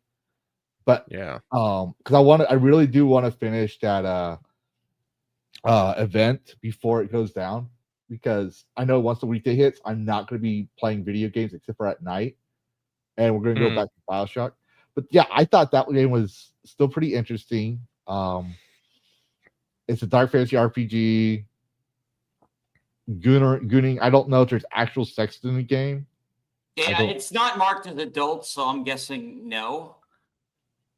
It's not. It's also an indie, so you got to remember it's an indie or AAA. It's not going to have the ESRB or PEGI 18 ratings. That's one thing you Yeah. got to remember. And plus, it just came out recently, but it's something that I actually have on my wish list. Yeah, I just added it too. It looks like something to be fun. I'm going to wait a while to see.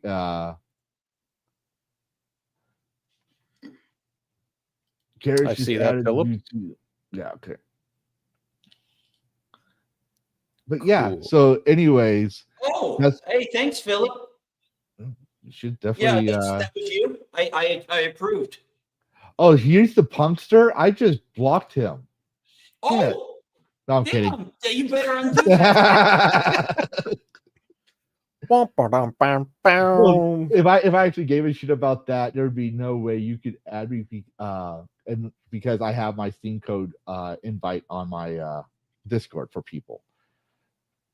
Because I'm all about that. Like I like playing with people. That's like my ultimate goal is to play with almost every I would even play with Markiplier if he asked me to play a game with him. Like that's my goal, is just to be able to play with everybody at one point in time. Dash, Karrus, everybody. We definitely need to. I'm going to be hopefully getting a new work schedule because I just actually I have found I'm going to be transitioning jobs. So like hopefully it'll open up my schedule a bit. Mm-hmm.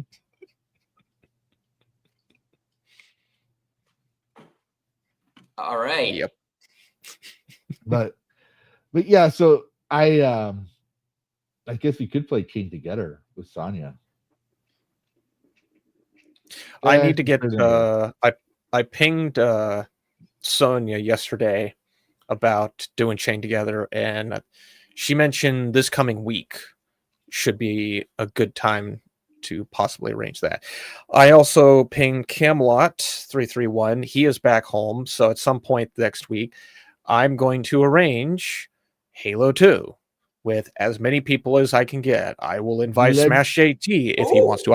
I dropped crumbs in Smash's stream last night that like, what's it gonna take to get you in game with Camelot and Halo 2? So like, I'm gonna get we're playing some Halo 2. Invite me in there. Invite me in there. I'm gonna literally just sit there, camp around, and definitely send me an invite on Discord or whatever. I'm playing some freaking Halo 2. What night are we playing? Master Chief Collection or Halo 2? Halo 2. Master Chief Collection. Master Chief Collection.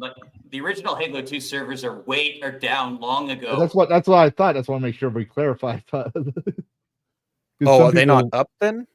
The Halo 2 servers for the original Halo 2. He's talking about OG Xbox Halo 2. No, yeah, because there are some people that have like they managed to make a separate server, so you have to do a lot of work around to get the server to work with the OG Halo 2. Like, you know what I mean? Like there's people that made the Arkham Asylum servers after WB shut down the servers, right? Some people actually have separate servers. That's why I was needing to know which one you mean, because I'll play the Master Chief's Collection. I ain't going to play and do the workaround to have a server for the OG Halo 2 when I can have the Master Chief Collection. I didn't get the original one, but the date is pretty much going to be whenever Camelot can get free. Mm-hmm. Like whatever, like, oh, he can do Tuesday, oh, he can do Thursday, like it's gonna be that day, and then it's just gonna be I'm just gonna send it out. I'm gonna I'm gonna make the stream date, which will kind of be the beacon of when when at least the stream will start, and then we'll attempt to flood people in. Not everyone's gonna be able to make it. I'm very much aware of that, but this is something I've tried to arrange with him for weeks.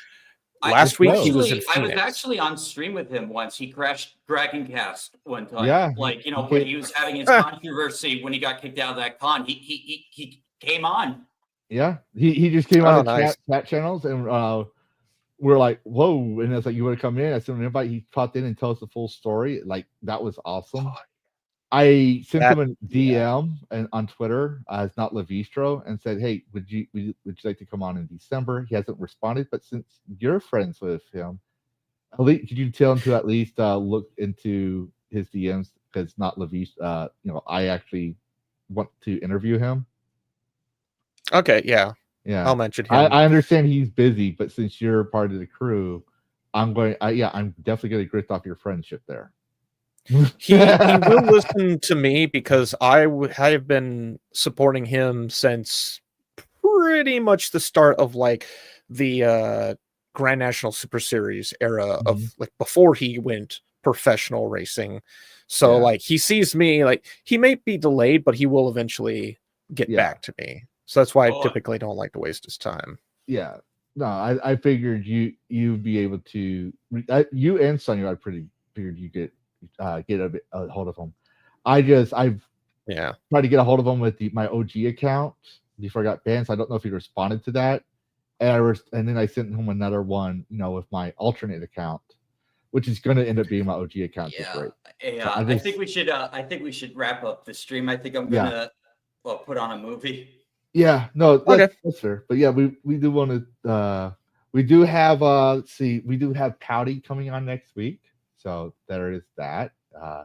And there should be a lot of racism and sexism in that episode, obviously. But yeah, let's go around the table and figure out who's doing what, when, where, why, going on in the week, and we'll start with Dash. Okay, so my plan, since I've decided I will not be streaming tonight, I will be streaming tomorrow night, probably playing Digimon because I played 3 Houses the other night. And then when the 12th comes around, on that Wednesday is when the last batch of episodes for Dispatch drop. So I'll be knocking out the last 3 episodes of that game and seeing how the story ends. Awesome. Nice. And that's basically it. I do also have the Friday show. Don't know who's going to be the guest for that show, but I am trying to get a small VTuber on who I recently discovered. Who's that? Arzen. Oh. Yeah, he's Arzen. Grums follows him, apparently. Interesting. Oh, wow. I didn't know about that name too, so I'm going to have to look that up. Yeah. Can I recommend one? Yeah. G-Kami VT. I do Tism Thursday with him. He's a VTuber.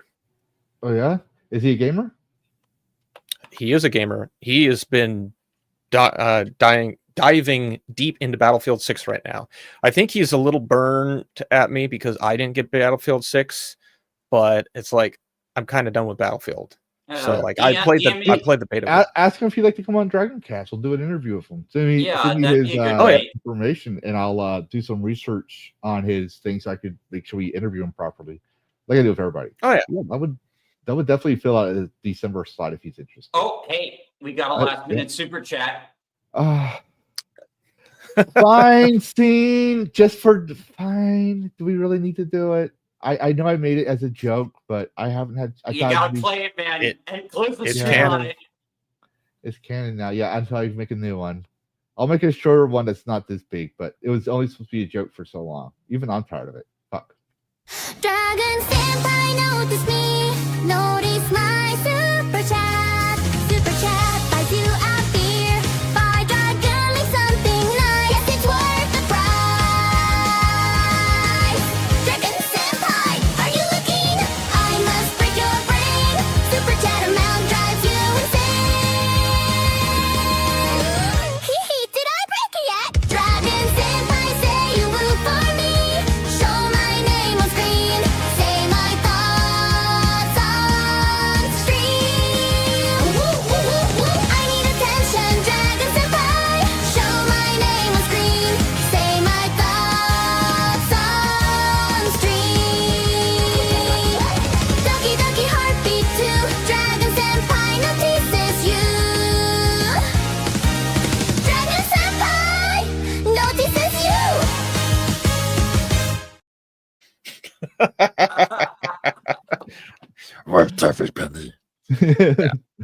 I'm beginning to realize, like, I did it as a joke because it was supposed to be a backlash to because I didn't want people to do super chats with me and all that stuff. I just like I don't feel like I'm worth. I know.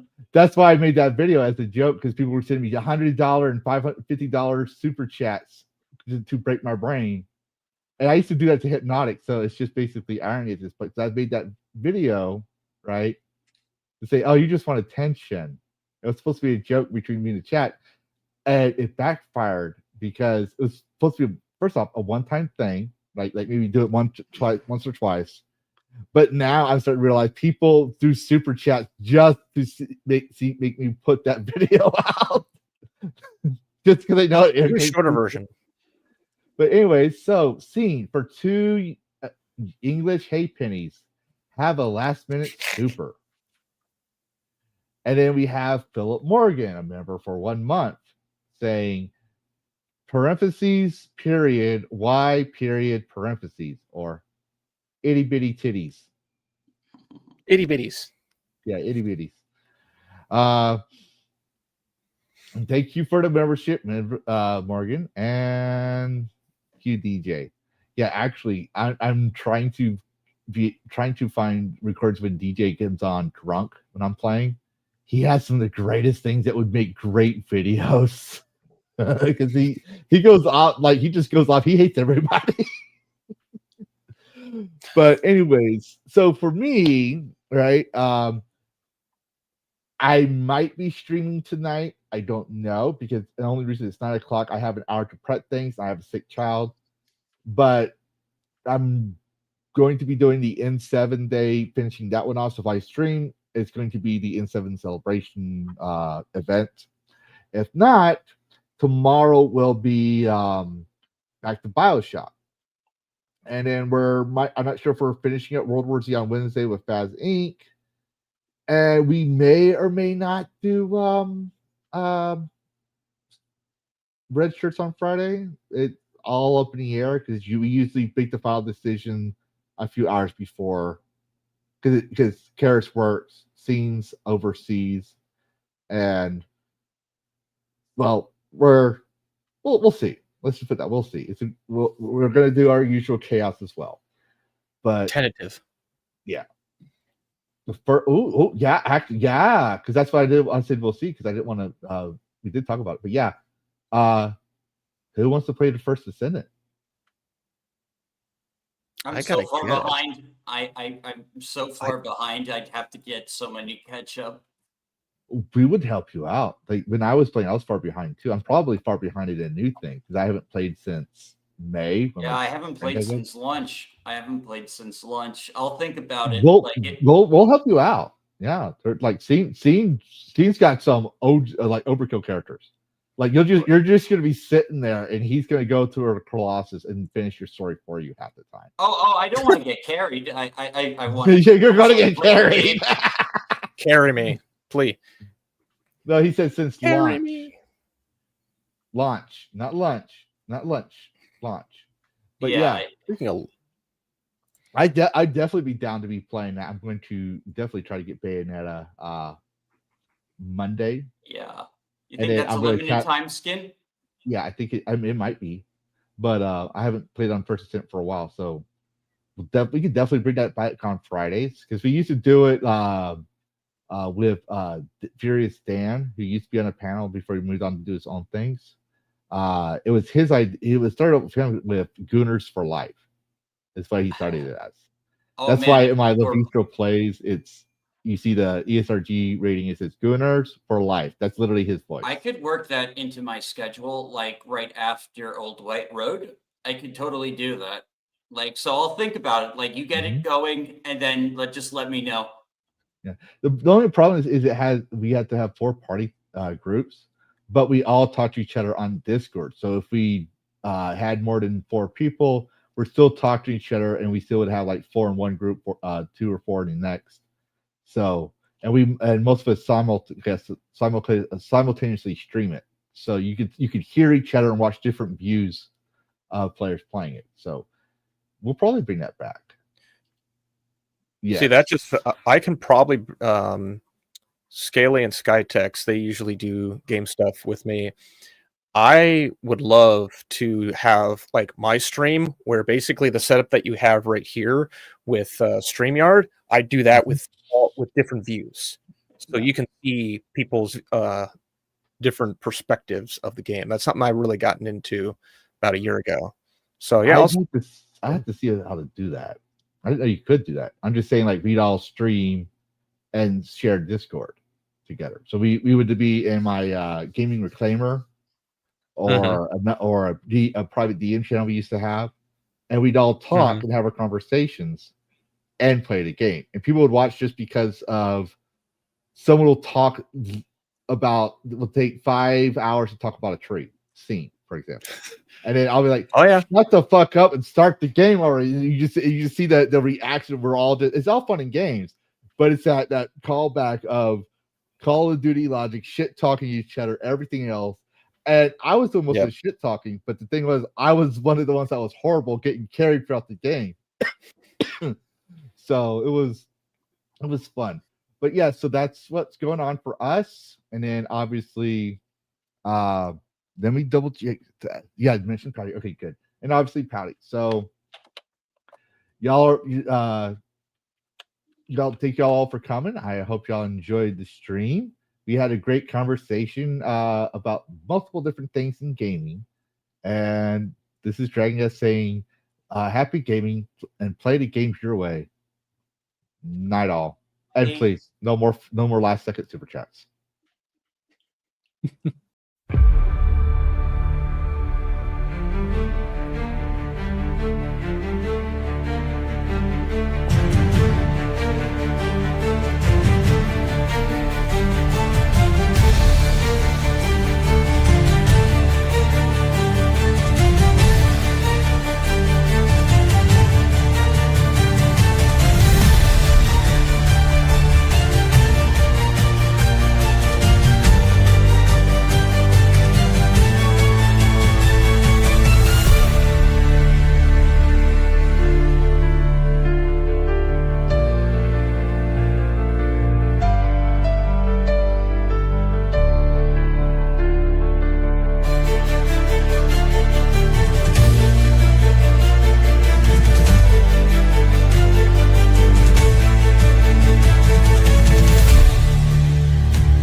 You're still here.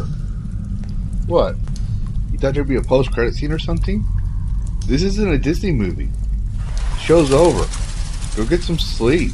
Play a video game. Watch another YouTube video. I gotta take care of the Dragon Wing and possibly get some sleep myself. Goodbye all, and thanks for watching. And happy gaming.